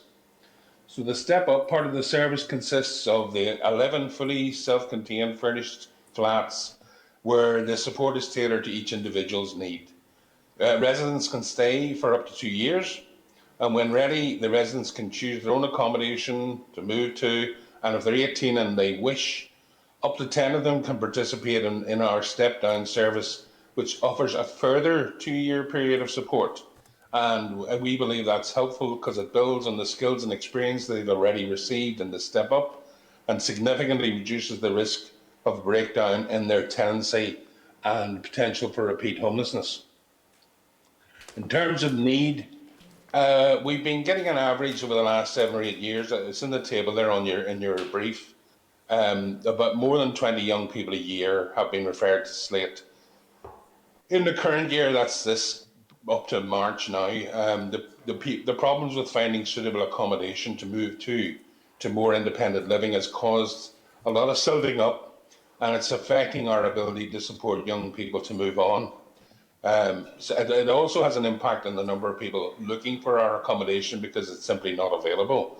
The lack of suitable accommodation overall in the area and affordability is a very significant factor. Local housing allowance is below the housing association rent levels and the private market rent levels. So people on benefits or on low income need access to social housing. That's the only affordable option for them, and there's simply not enough available. Moving into private rented housing contributes to the risk of repeat homelessness because of unaffordability. I need to mention the funding situation, which I know you've all been debating, the budget and so on, but we are grateful for the funding we do receive from supporting people. However, we've had no cost of living increase at all in the supporting people funding since 2007-8, so 14 years.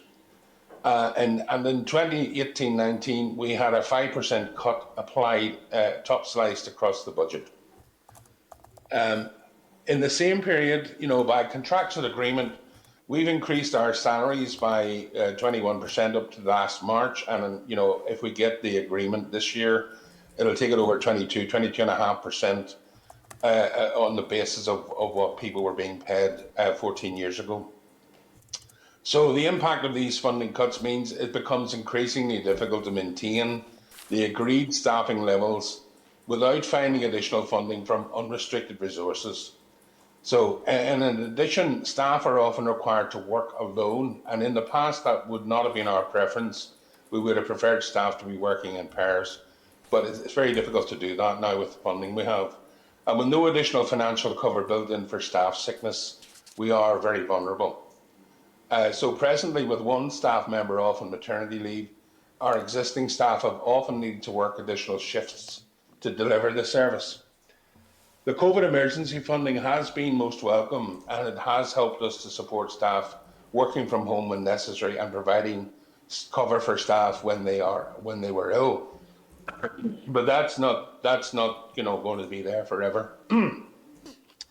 So in terms of recruitment, then, not entirely disconnected to the funding issue, recruitment of experienced support workers is becoming an increasing problem for us. We found it extremely difficult over the last 12 months to attract and retain experienced staff, partly because they're in high demand and there is less stressful employment available at the same salary, so it's very difficult to get people to take on the work. So, for example, last year we recruited 4 times from January to November, and on 2 occasions we received no applications. And on one time we were looking for a specific male support worker, because at the moment we are an entirely female service provider there, and it is of benefit to have a male there as well. And we got absolutely no male applications at all. So we have used recruitment agencies to help cover the gaps, but the agency staff are really not trained and they don't have the experience to provide the support we need. So they tend to be dealing more with, they'll cover the administrative tasks and maybe some of the other housing management tasks, but it's not an ideal situation. So in terms of the impact of what COVID has, so in addition to the recruitment problems, it has had a serious impact on staff resources as restrictions and COVID-related staff absences have stretched the existing arrangements even to breaking point. I mentioned already the lone working, and that's very common now. Others can be working from home, or even they can be with COVID and isolating because of the virus restrictions, and they can be working from home, but it's still not ideal. Service users also required additional support because of COVID, and it did impact some young people worse than others. Several experienced a real decline in their mental health, resulting in suicidal ideation and attempts, increased levels of self-harming and so on. So we weren't able to provide the same level of support during COVID because we couldn't do it in the normal way, and unfortunately many of the young people had to depend on one-to-one face-to-face interaction to keep them safe and well. But we have been trying to find new ways of dealing with that. So really, I just wanted to highlight those kind of key points from our situation with Slate. It's the staff have done a fantastic job. They do a great piece of work there, but we have struggled with funding, with the accommodation affordability issue about lack of accommodation availability, and trying to keep staff at salaries and trying to find staff indeed. So I'm happy to stop at that point, Chair, and to hand over to the committee if they've got any more detailed questions. Thank you very much, Tony. Very much appreciated. Can I just ask to see if I can get the list of others there so we can see if any hands are raised? Just to say to those who are on Starleaf, if you could raise your hand to let me know if you want to come in. Tony, I have a couple of questions for you before bringing the other members. Okay. You have talked there about the no cost of living, and you've highlighted that to the increase in supporting people funds since 2007-8. In 1989, you had a 5% cut in funding, top sliced off the budget, and this means you have increasing difficulties have outlined maintaining agreed staffing levels. Yes. Can I ask you, I worked in the community and voluntary sector, and I remember doing a time and motion study that reflected that very important staff were spending up to 40% of their time having to process red tape, paperwork in order to maintain the grant. How do you find that? Has that changed over the period of time, or do your staff still be required to submit a lot of paperwork that takes up time, or has that gone down? Has that level of pressure gone down with the amount of funding? Well, I think there's two sides to it, Chair. One is there's more information required from staff about performance, about what's happening, in individual cases, about turnover and about the local need. So there's a sort of paperwork there, and that level of information has increased, substantially over the last 10 years. And it's done regularly. A lot of it's online, but it is done regularly, and it's not. I don't think it's a burden, but it is something that the staff are having to do. The financial side tends to be done by head office. I mostly by myself. It is quite a trial every year to meet the extra requirements that to try and balance the books basically for to try and make sense of the budgets and the financial requirements.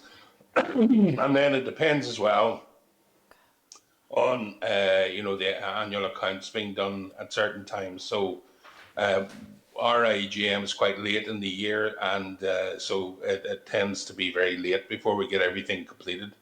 So I mean, there is a lot more paperwork involved, but I wouldn't say that it's the thing that really causes the problem from a financial point of view. I don't think it's not affecting the service delivery. Okay.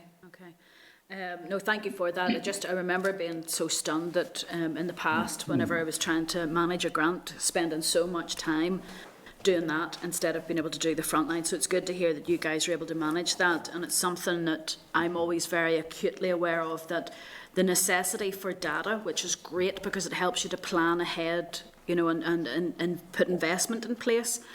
But in engaging that data or gathering that data, it can take up quite a lot of time.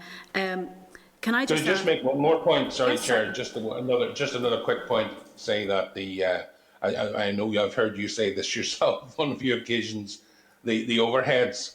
We are having to reduce the level of funding we apply to the project in order to make it stack up.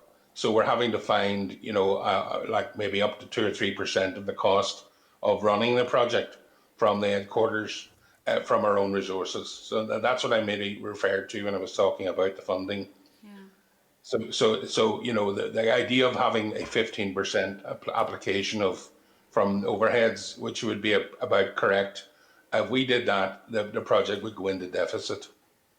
Absolutely. This is one of the things where I always turn back to the department and say, can you bring up your Concordat agreement, please, and just tell me exactly how well the department is holding up at the end of the bargain? Because if I know you and I know the people that you work with, they don't just give 9 to 5, they give their heart and soul and many, many more hours to it. So no, it's certainly something that we will perhaps take back following your presentation, just to ask while the £72 million is fixed, and we're hoping that when the budget comes forward that amount will increase, does the department take into account the rising costs that you have just to run the organisation and the programmes? Because if the 15% cannot be met, then I always say back to departments, your offices are sitting heated and well lit. What about the people who are dependent to deliver the frontline services? Your paper states as well that homelessness continues to be high in the Fermanagh-Omagh Council area. Can I just ask for clarification? Is this mainly to do with increasing rents in the private rented sector, or are there other reasons that you know why this is happening? I'm going entirely by the information provided on the housing investment plan, so I don't have any independent information. I mean, maybe Louise or Stella might have some comments, but my understanding is that it is purely it's pretty fairly common, the number of people who are sharing breakdown or family breakdown and loss of rented accommodation. It's a sort of typical as it would be across Northern Ireland. So I don't know if there's any special reasons for it happening in Omagh. Stella or Louise, if you have anything to add on that, to share any light. I'm just concerned, is it a lack of available housing? What is it there? Yeah, I think for us, we do see the majority of the young people, particularly presenting as homeless, is through family breakdown. As Tony said, the difficulty is it's a cycle. They come to us for 2 years. We really can't find anything suitable for them then to move into, because it's just not suitable in size, and also because it's not affordable. They're very much dependent in that area on moving into social housing, and unfortunately it's a huge problem because, again, there just isn't the availability, quite often the young people that we're working with wouldn't have the points required, so they're much further down the list. But yeah, it's really a lack of accommodation, and the fact that it's not affordable for them. So that's the main things, and the most common cause for the young people coming to ourselves would be family breakdown. Can I ask just on that point then, we know that councils come forward with their community plan and their area plans. Have councils taken on board the need from yourselves, for suitable housing for young people? Do the councils locally on the ground recognise this pressure?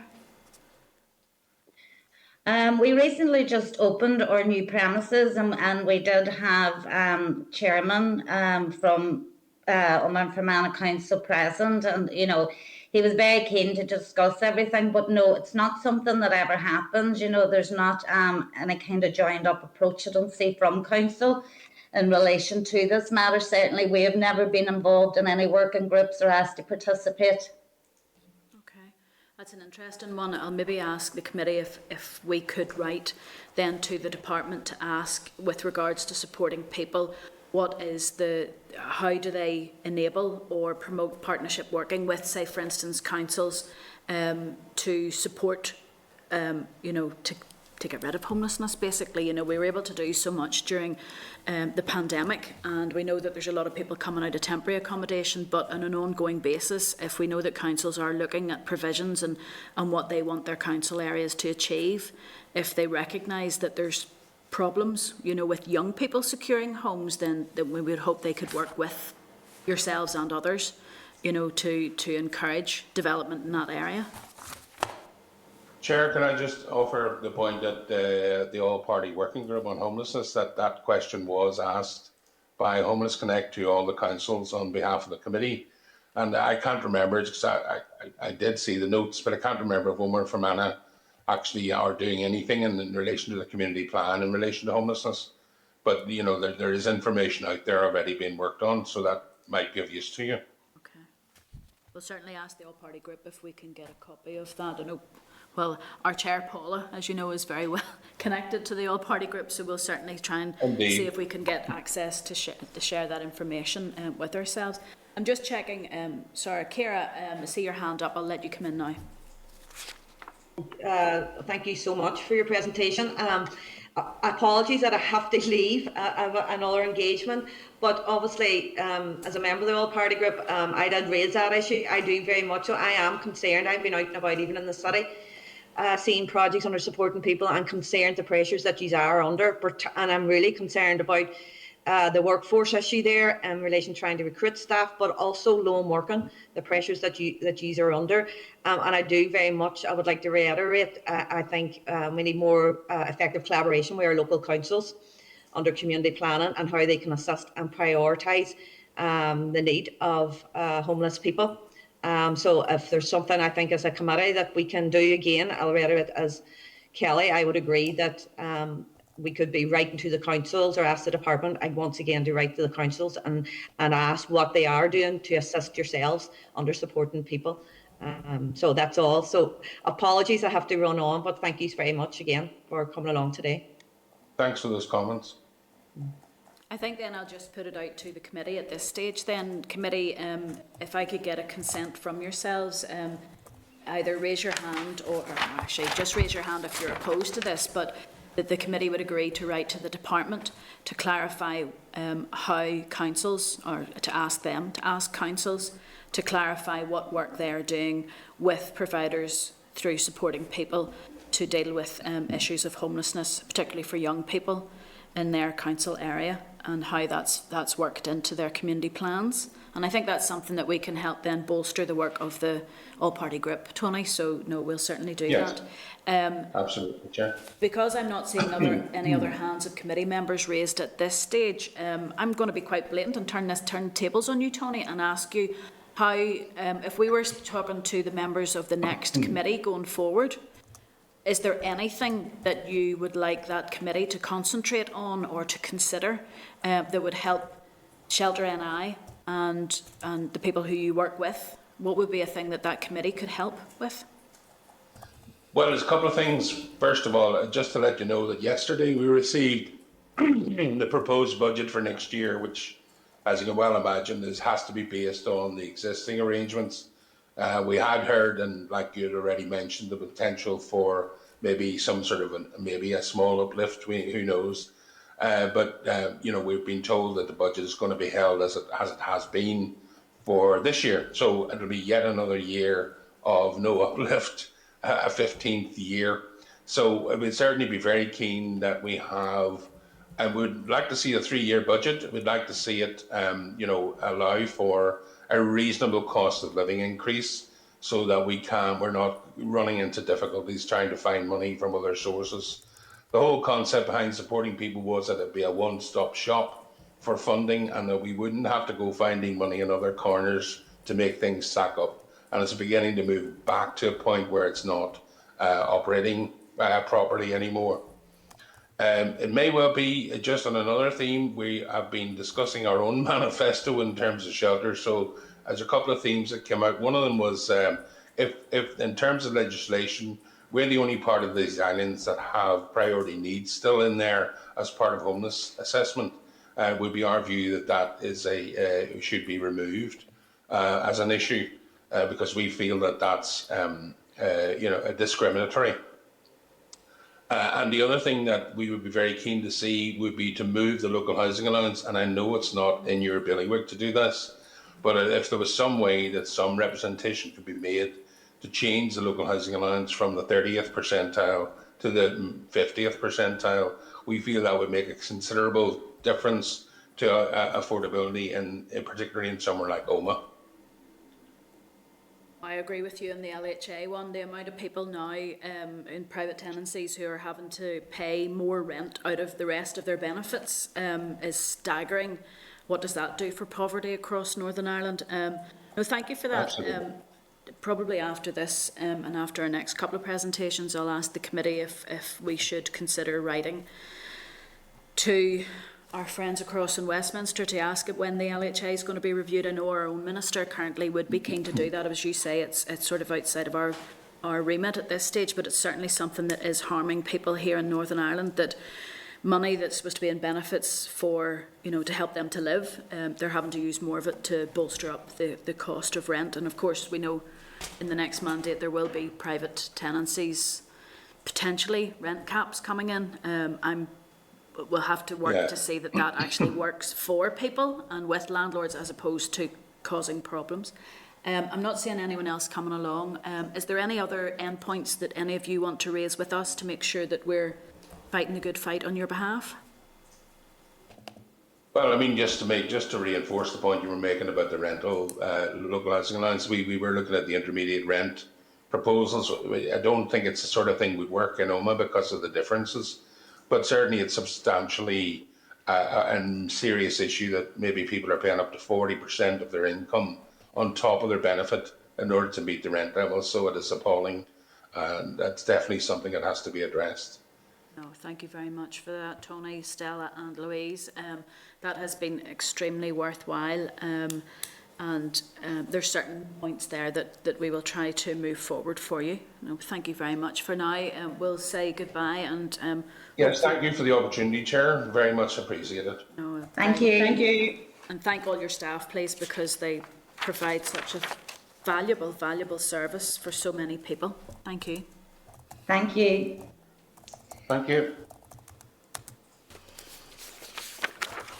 Just going to check to see if we have, we'll go back, members, now to agenda item 7.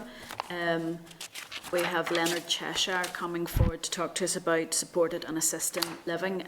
The briefing paper, members, is at page 86, and we have, I'm just double checking, with Diane Watson and Fiona McCabe online with us. Thank you both for coming forward. I appreciate you've had some technical difficulties today, the joys of online meetings. I know we were talking earlier about giving councils the opportunity to keep hybrid meetings, but when it fails you, it's very frustrating. So thank you for your patience on that.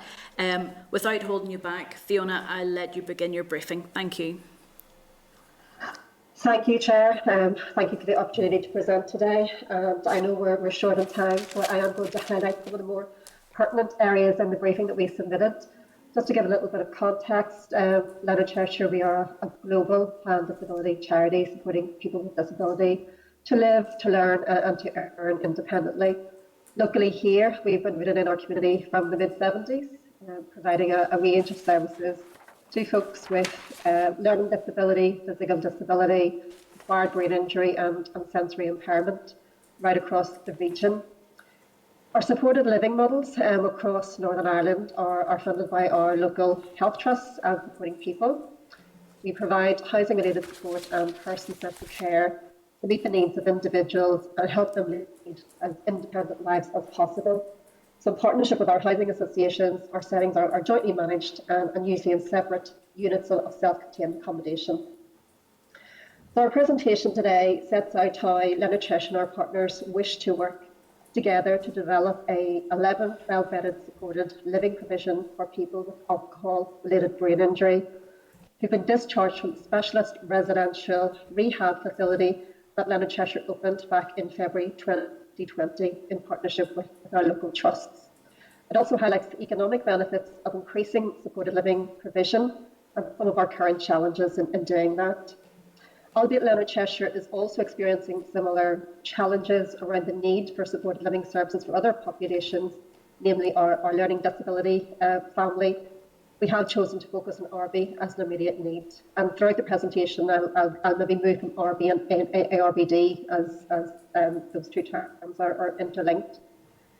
The driver for establishing the Belfast rehab facility was the strong potential for achieving better health outcomes for people with RB, which typically presents symptoms of cognitive impairment similar to dementia, but unlike dementia, is a non-progressive and a very treatable mental health condition. With the intervention of rehabilitation at the appropriate point of recovery, very importantly, 75% or up to 75% of people can make a notable recovery and lead very fulfilling lives. Evidence also demonstrates that investing in RB service development leads to significant cost savings, and I'm sure you've seen some of those in the briefing. But for people with RB and no severe comorbid mental health illnesses, upon completion of a 2, maximum 3-year programme, the average care package cost is reduced by up to 71%. So even for the most complex compliance, care packages can reduce by up to 48%, which is a very significant number.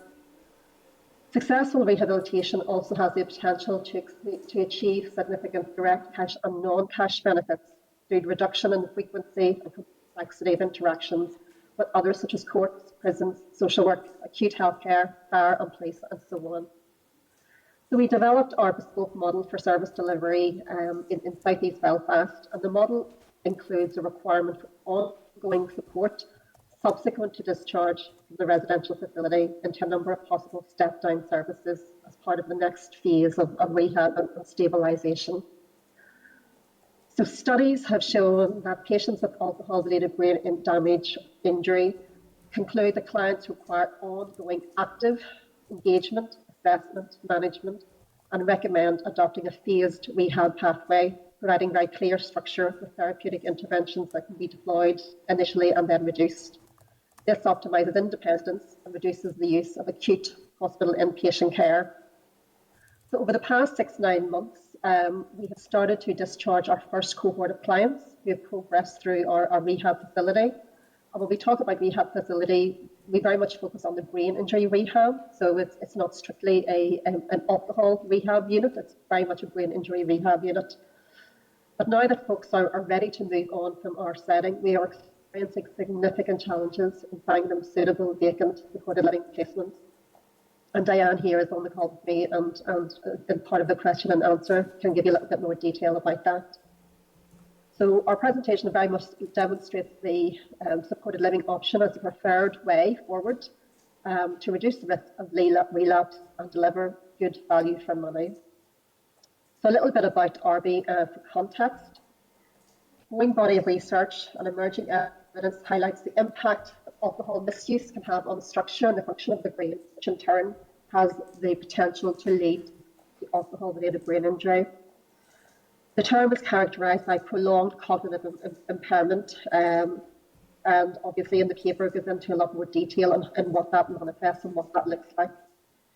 However, despite the similarity in possession to other conditions characterised by cognitive and physical impairment, this is not degenerative. So we estimate at the moment around 28 to 30,000 people in Northern Ireland are living with this condition or some form of the condition. So what about the case for change? Well, Northern Ireland, as many other parts of the UK, there aren't any care pathways for managing patients with RB and no clearly defined rules of responsibility. A local hospital study a number of years ago demonstrated up to a £1 million spend in acute hospital admissions for just 100 patients in a 1 year period. So this result very much chimes with what we call the revolving door pattern of hospital admissions, along with very high delayed discharge rates. And research shows a strong indication that any cost of investment in initiatives to reduce alcohol-related harm would be mitigated by a reduction in acute secondary care costs. So historically, many patients in Northern Ireland have ended up in dementia care or very inappropriate nursing care facilities. Our colleagues and healthcare professionals in medical wards also say there's significant problems for them in terms of inappropriate bed use. So this would all suggest there's a significant cohort of people with RB who are inappropriately placed in expensive settings, and such as residential rehab units or supported living facilities would be a much better option in terms of producing more successful outcomes. So in summary of the outcomes, we're looking at 85% reduction in acute hospital bed stays and up to 78% reduction in the social care cost. In terms of our own experience, we have exceeded our initial expectations of a 2 to 3 year residency for what we call phase 1 of rehabilitation. And our clinical teams are now ready to discharge around 50% of our clients on an annual basis. So the immediate individual needs of our current cohort have been assessed as the candidates most suited to supported living arrangements. And we would expect that for a majority of those who are discharged from the residential unit, as this environment best suits the dependencies of those who don't need the more intensive care of a residential unit. Current delays in discharge represent an increased risk of institutionalisation and creating a bed So we're really at this stage starting to undermine all the amazing work that the staff team of the unit have been engaged in the past 2 years. So just to summarise our current challenges, despite us being able to demonstrate up to a 60% cost saving in moving from the residential unit into a supported living service, we currently have 14 clients. 8 of them are ready to be discharged, and we have 0 available supported living placements we're discharged them to. The RB unit currently has a waiting list of between 4 and 6 referrals at any one time, awaiting assessment from either hospital wards or inappropriate nursing facilities. On our inability to transition these clients, as I say, really bed blocking at this stage. The prospect of revenue funding from the Housing Executive for new supported living schemes is unlikely, given obviously the freeze on funding. Albeit Lanarkshire at the moment, we are in discussion with the Belfast Trust to raise the new fund, both the care and the housing related support, which is a significant move on behalf of the trusts. Prospect for Housing Executive capital funding to housing association partners for development is slow, and in our opinion, possibly not agile enough to respond to potential opportunities in the housing market. However, to conclude, I would very much add that the supporting people leadership team have been very supportive. But hands are tied by cumbersome commissioning processes, unconfirmed budgets, and so on. So we do have the solutions within the voluntary sector, working with our partners in the statutory sector, but the need for more collaborative, cross-departmental working, less bureaucracy, less red tape would certainly help us progress some of those solutions. So that concludes remarks, Chair, and we're very happy to take questions on any of that. Thank you very much, Fiona. I just say to the members of the committee here on Starleaf, if you have questions to ask, if you could raise your hand, just so I can make sure I don't miss you. But Fiona, I have a few questions. Just first of all, just one of the last points you made there about issues with the commissioning process. Can you just expand on that slightly? Well, yes. I mean, certainly, Chair, we can give you an example whereby, for example, yesterday we were in a meeting with colleagues from Housing Executive, Housing Association and Trust, looking actually at another scenario for people with learning disability. We have identified a property through the Housing Association. It is going to market fairly quickly. And because it is going to market fairly quickly, we were hoping some of the commissioning processes around capital grants for the Housing Association might be a little bit more agile, but it is public purse funding. We recognise that. We recognise the protocol and processes are in place, and it's a long process. So unfortunately, by the time if we would get to the position of submitting a proposal to a capital grant, or rather the Housing Association would, by that stage, this particular property will be lost, for example.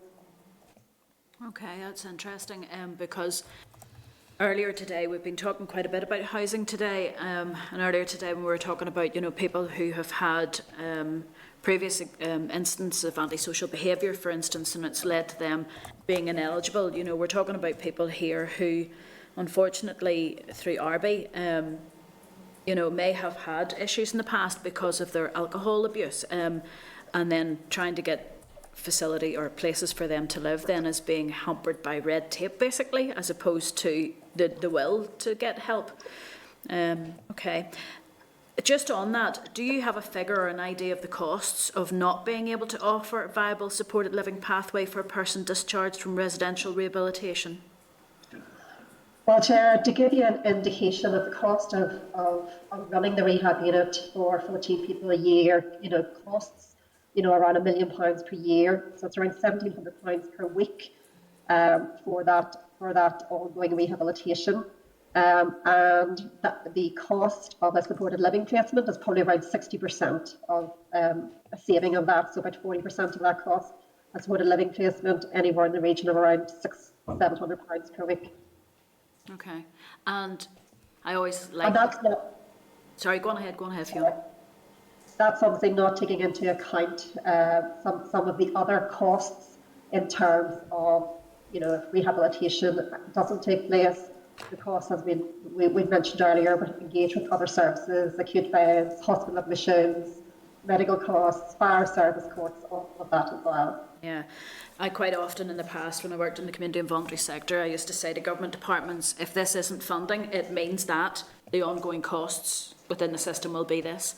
So yeah, and you can actually show very easily that it may sound like, oh, £600 a week or £1,700 a week is a lot of money, but actually if that's not invested in, it's going to turn around to end up being £3,000 or £5,000 per week. No, thank you for that. What level of communication have you had with the Department for Communities in relation to what it can do to help alleviate the situation, to secure a next phase pathway in a supported living environment? Are they coming up with anything for you? The Department of Communities? Yeah. No, Cheryl, our engagement is primarily with the Housing Executive at this stage. Okay, interesting.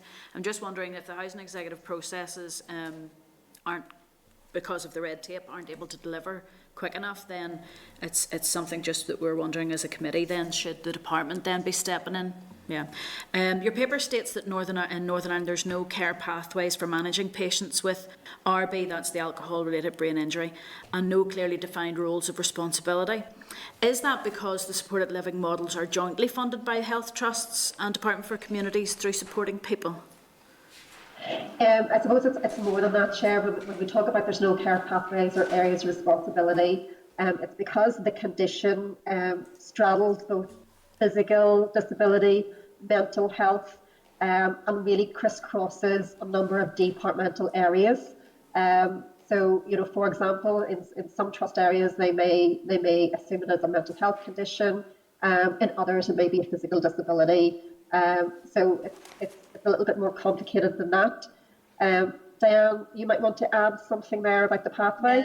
I suppose the pathway depends on the presentation diagnosis. And maybe if somebody presents more of a physical issue, then they'll go towards physical disability, you know, balance problems and so forth, cognitive issues. But if somebody has more behavioural issues, it might go more towards mental health. Okay. But yeah, up until now, throughout the whole of Northern Ireland, there hasn't been any individual services looking at alcohol-related brain injury. It's either traditional brain injury services or alcohol services, but there's nothing for the merging of the two. Okay, we find this quite often when it comes to the definition of disability. I remember looking at it years ago when I was doing a bit of research to try and find out what that disability piece, because as you know, it could be physical, it could be learning, it could be a mental health issue, it could be a combination of all of the above and some of the above. And I'm flabbergasted that every department and every area of government understands disability to be different things. And it makes it extraordinarily difficult then to get a feel for exactly how many people we're talking about. Now, obviously with alcohol-related brain injury, you're seeing people who are coming out of hospital, but you must also be seeing people who are coming maybe through the justice system or who've missed out on support. Is there any other support coming through from other departments that help with your processes and your rehabilitation? I mean, certainly we, not formally, I mean, we do have good links with both mental health service and physical disability services, but there's nothing given any bespoke. I mean, I have started an outreach service looking at these individuals that are discharged from the unit, and it's the only one of its kind in Northern Ireland. Okay, right. My goodness.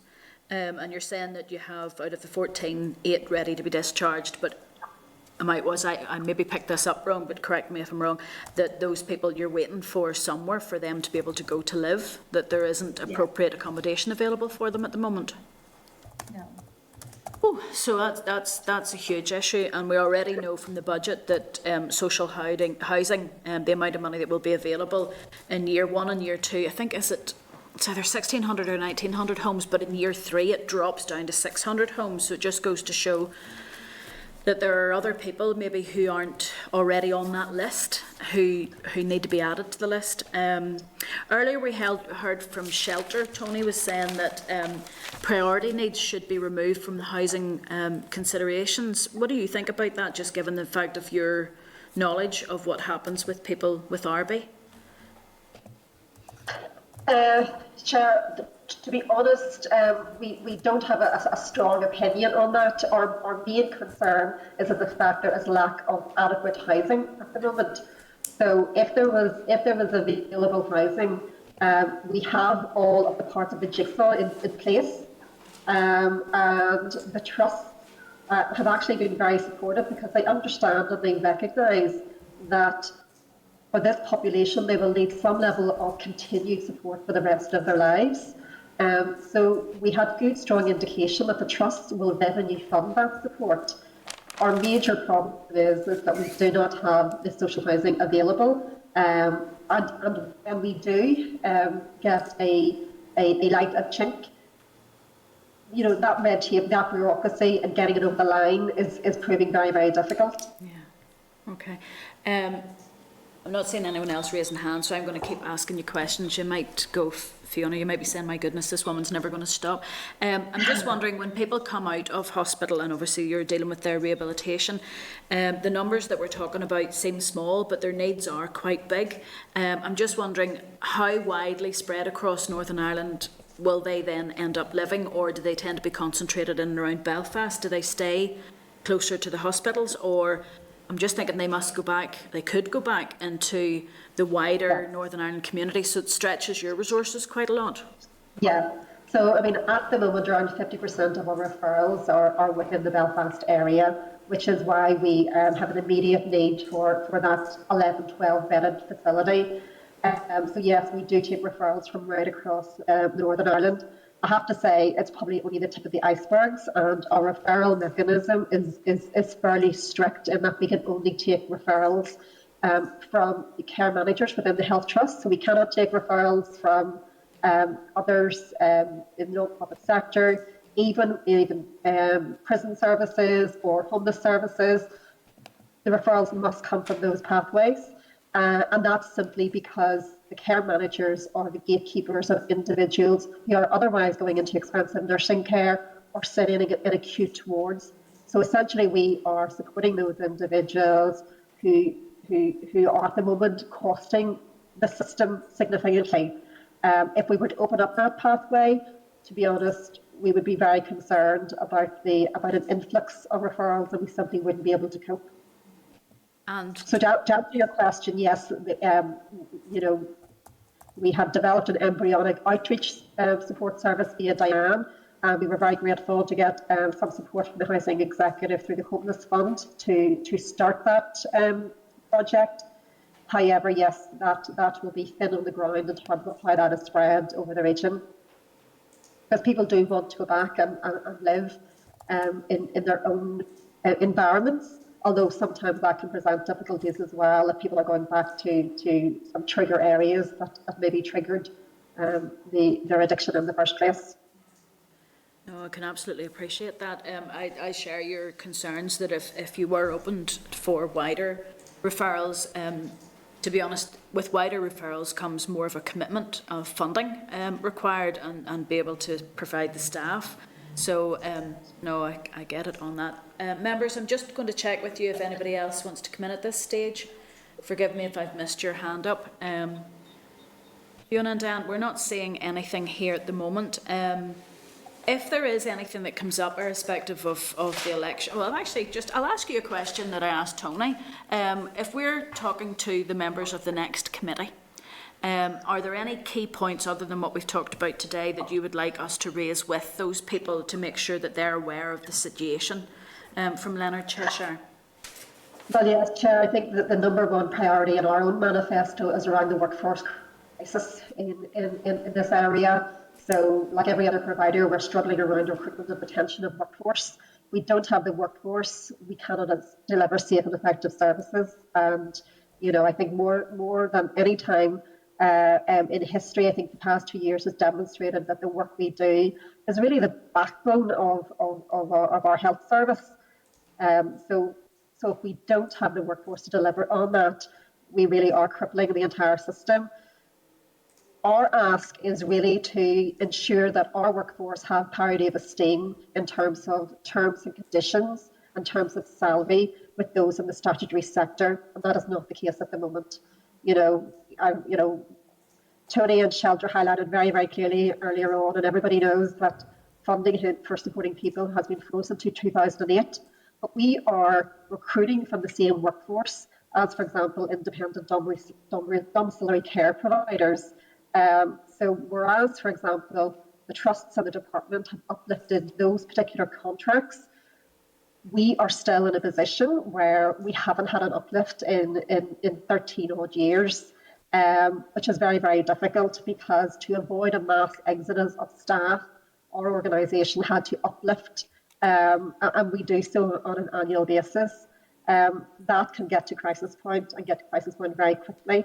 So I think to address the workforce issue, parity of esteem with the statutory sector is really, really important, so that there's a level playing field, and that those posts are attractive options for people as a career choice. No, I absolutely agree with you. It's one of those things, as government, you know, we may well have statutory provision or through health trusts, but the community and voluntary sector that are delivering an awful lot of the frontline services, if they don't have the same terms and conditions, then you do lose staff. They'll go and work elsewhere or outside the sector completely. No, we take that on board, and it's not just yourselves that are saying that. It is a lot of other organisations. Thank you very much for that, Fiona. It has been very useful for us, but for now, without any other questions coming through, thank you very much for the work that you're doing. Thank you for updating us on ARBI. It has been extremely worthwhile, and it also helps us then to go back to the department to seek assurance of what they are planning to do. You know, I know that it's for the housing executive to come forward with capital monies, but if the red tape is tying things up and delaying things and delaying opportunities, then it's something we would be encouraging the department to help with. So thank you very much. Thank you, Chair. Thank you, Chair. Thank you. Excuse me, members.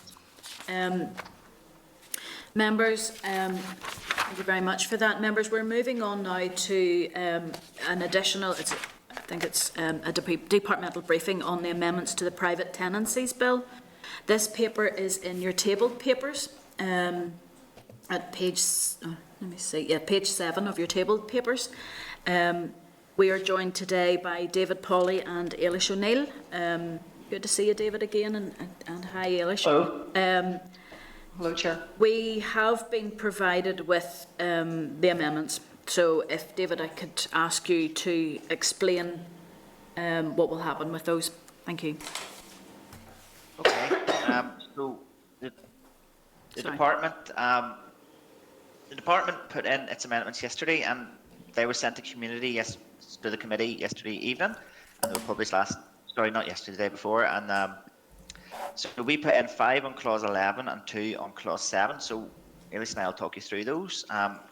So they were submitted, and they're going to the Speaker's office, and they'll decide. So they haven't been accepted yet. I suppose that's the point I'm getting to. But I'll talk you through them anyway.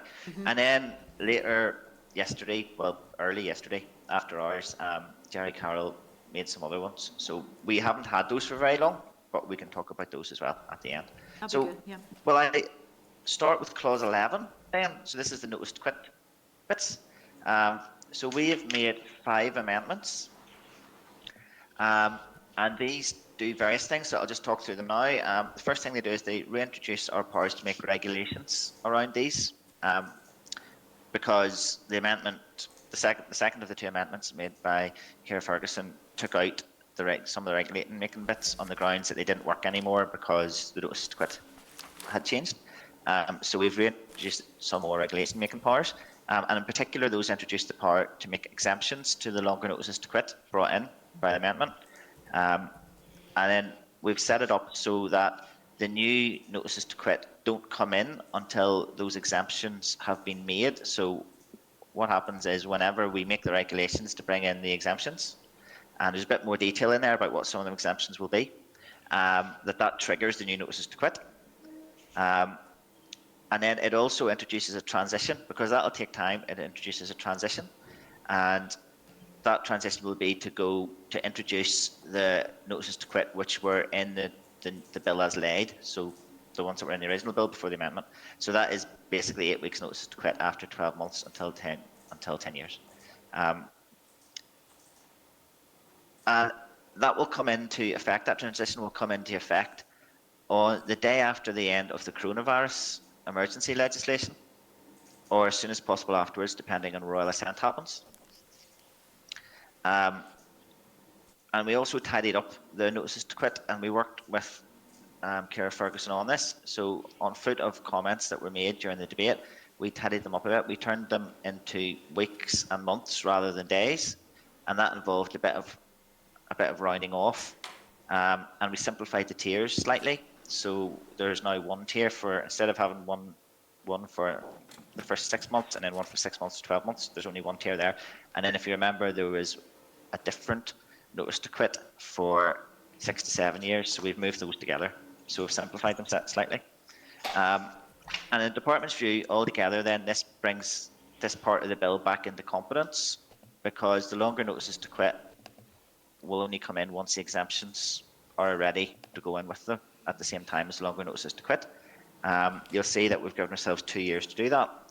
Do you want me to stop at that point? And if you have any questions about these ones? Sorry, yes.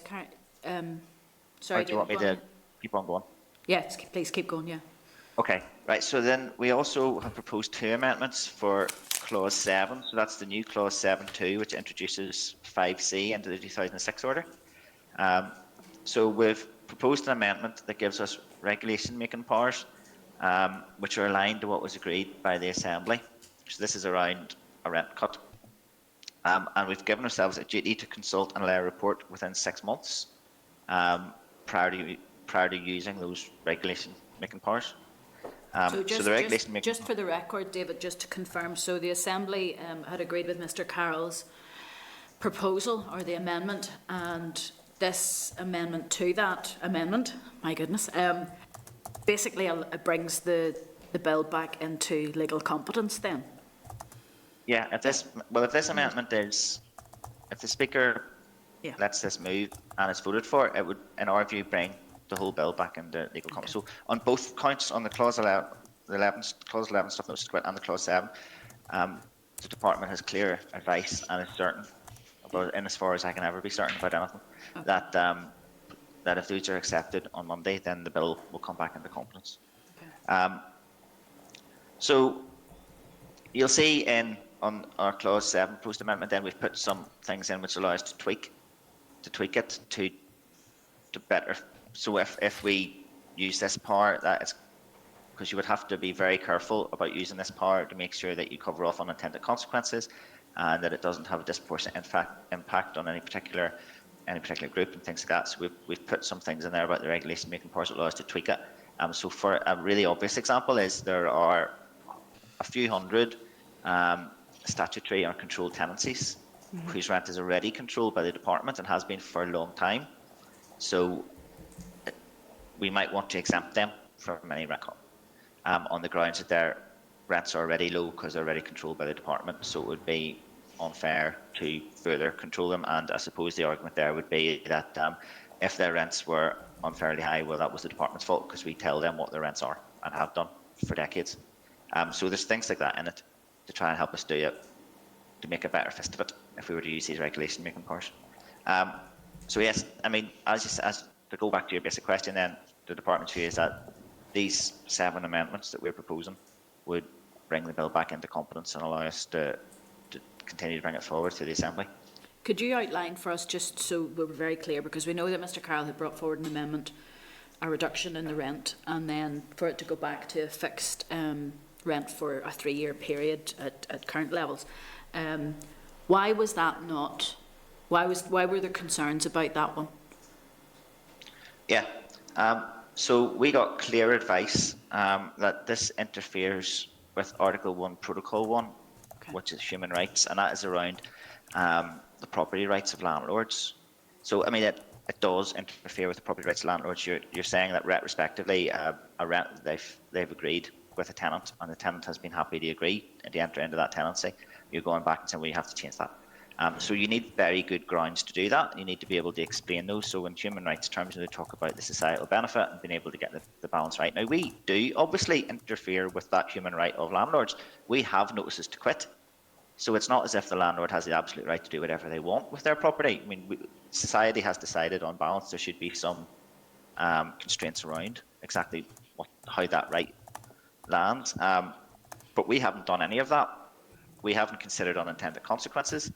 We don't really know how this haven't would consulted apply. with the sector yet. We haven't consulted with the sector. The new amendments come in, say that it would come in the day after royal assent, which would be very quickly. So we would have a duty to let people know what's going on and to let people plan and things like that. You know, legislation that has been made by Parliament has been quashed on the grounds. I mean, I'm thinking about some of the pensions legislation has been quashed on the grounds of inadequate consultation and inadequate notice. There are all sorts of things that we would have to do to do this properly, to pass those human rights tests, and none of those things have been done. And those would include, you know, landlords. As I said, I mean, some rents are already controlled. This legislation, as drafted, controls those rents too. It controls rents which may not have gone up. A landlord could come along and say, well, I haven't put my rent up for 10 years, but we're going to cut that rent. Or another landlord might have increased theirs really quickly. So it's those sorts of things you need to think through. And we just haven't. We need to be clear about the policy intent, whether or not the policy, there's two different policy intents and they're both quite different. One of them is that the policy intent is that people are struggling and costs have gone up and, you know, they would do with a few more pounds in their pocket.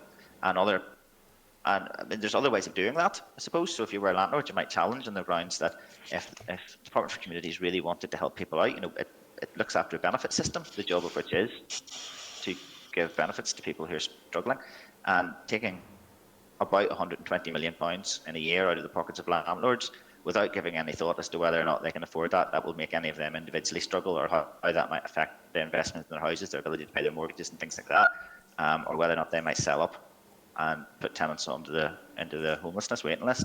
To do that without thinking about any of that. My concern would be that if the amendment going through, obviously it takes a period of time up, you know, between the next stage, final stage, and then getting royal assent. Before that would happen, I would be expecting every landlord in the countryside to bump their rates up, you know, in advance of having to take a reduction. So, yeah, there's an unintended consequence there that we're worried about.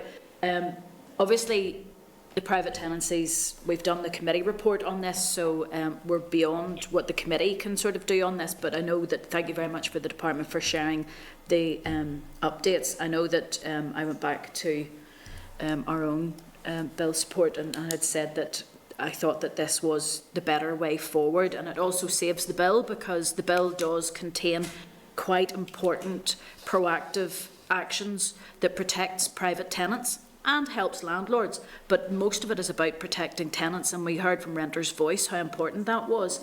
Members, just to let you know, if anybody else wants to come in and ask a question of clarification on this part, if you could raise your hand.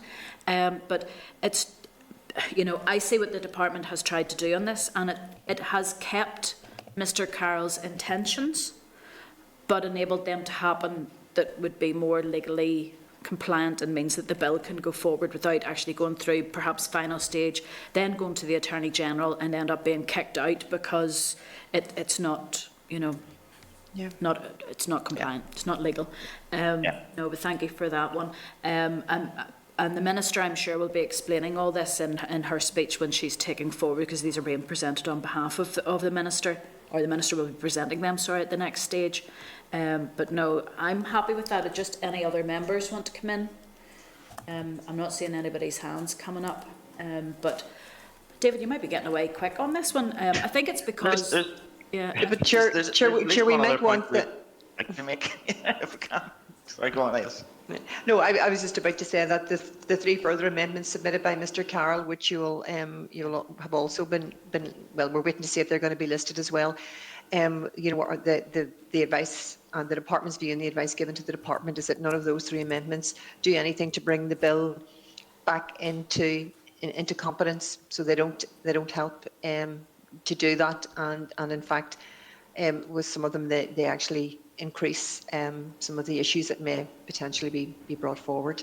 We'll know that the Speaker and his legal team will confirm, as you say, you know, what will be on for debate. I'm sort of thinking that some of those amendments may be mutually exclusive, to what the department, the minister's bringing forward, but because of that changes things. So we'll see. We'll see probably late Friday, before we'll see the confirmation of what that will be. But no, I personally, I can't speak on behalf of the committee, and I can't take decisions on behalf of the committee because sadly we're just not court at the minute. We can listen and we can take evidence, but we can't decide on anything. But it's not for the committee to decide anyway. I know I'm a lot. Put it like this, my heart isn't beating so fast that I'm concerned that the bill, these amendments seem to do what we needed to do, which was to protect the integrity of the bill, to be able to take it forward, given how important it is. No one else is coming forward. So, David and Nilesh, as always, thank you so much. And to be honest, please pass on our thanks, not just to yourselves, but anybody else who's been working to try and bring forward these amendments, because having a bill going through myself, you have a heart attack every time a consideration or further consideration stage comes forward to see what amendments are going to be there, and then to try to work on them takes a certain amount of skill and speed to be able to do so. So no, thank you very much for getting those to us and for sharing them, because they're certainly very helpful. Thank you. Thank you very much, Chair. Okay, thank you, Chair. That's, to be honest, members, this is us really. We're heading to, because we've covered other items, we're heading to agenda item 17, which is any other business. So I'll come to anyone on Starleaf. Have you any items that you want to bring forward under any other business? No. Members, there's just one item, maybe I'll just put it on record. There was a judgment made in the High Court on the 18th of February confirming that, whenever the £20 uplift was added to universal credit recipients, there were other people on legacy benefits who did not receive that £20 uplift.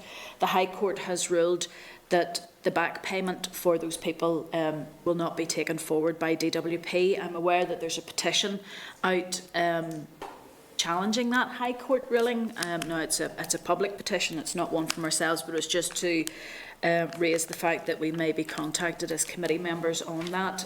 To be honest, this was DWP's decision, and the High Court has ruled that the £1,500 odd cannot be given to those people who weren't in receipt of the £20 uplift.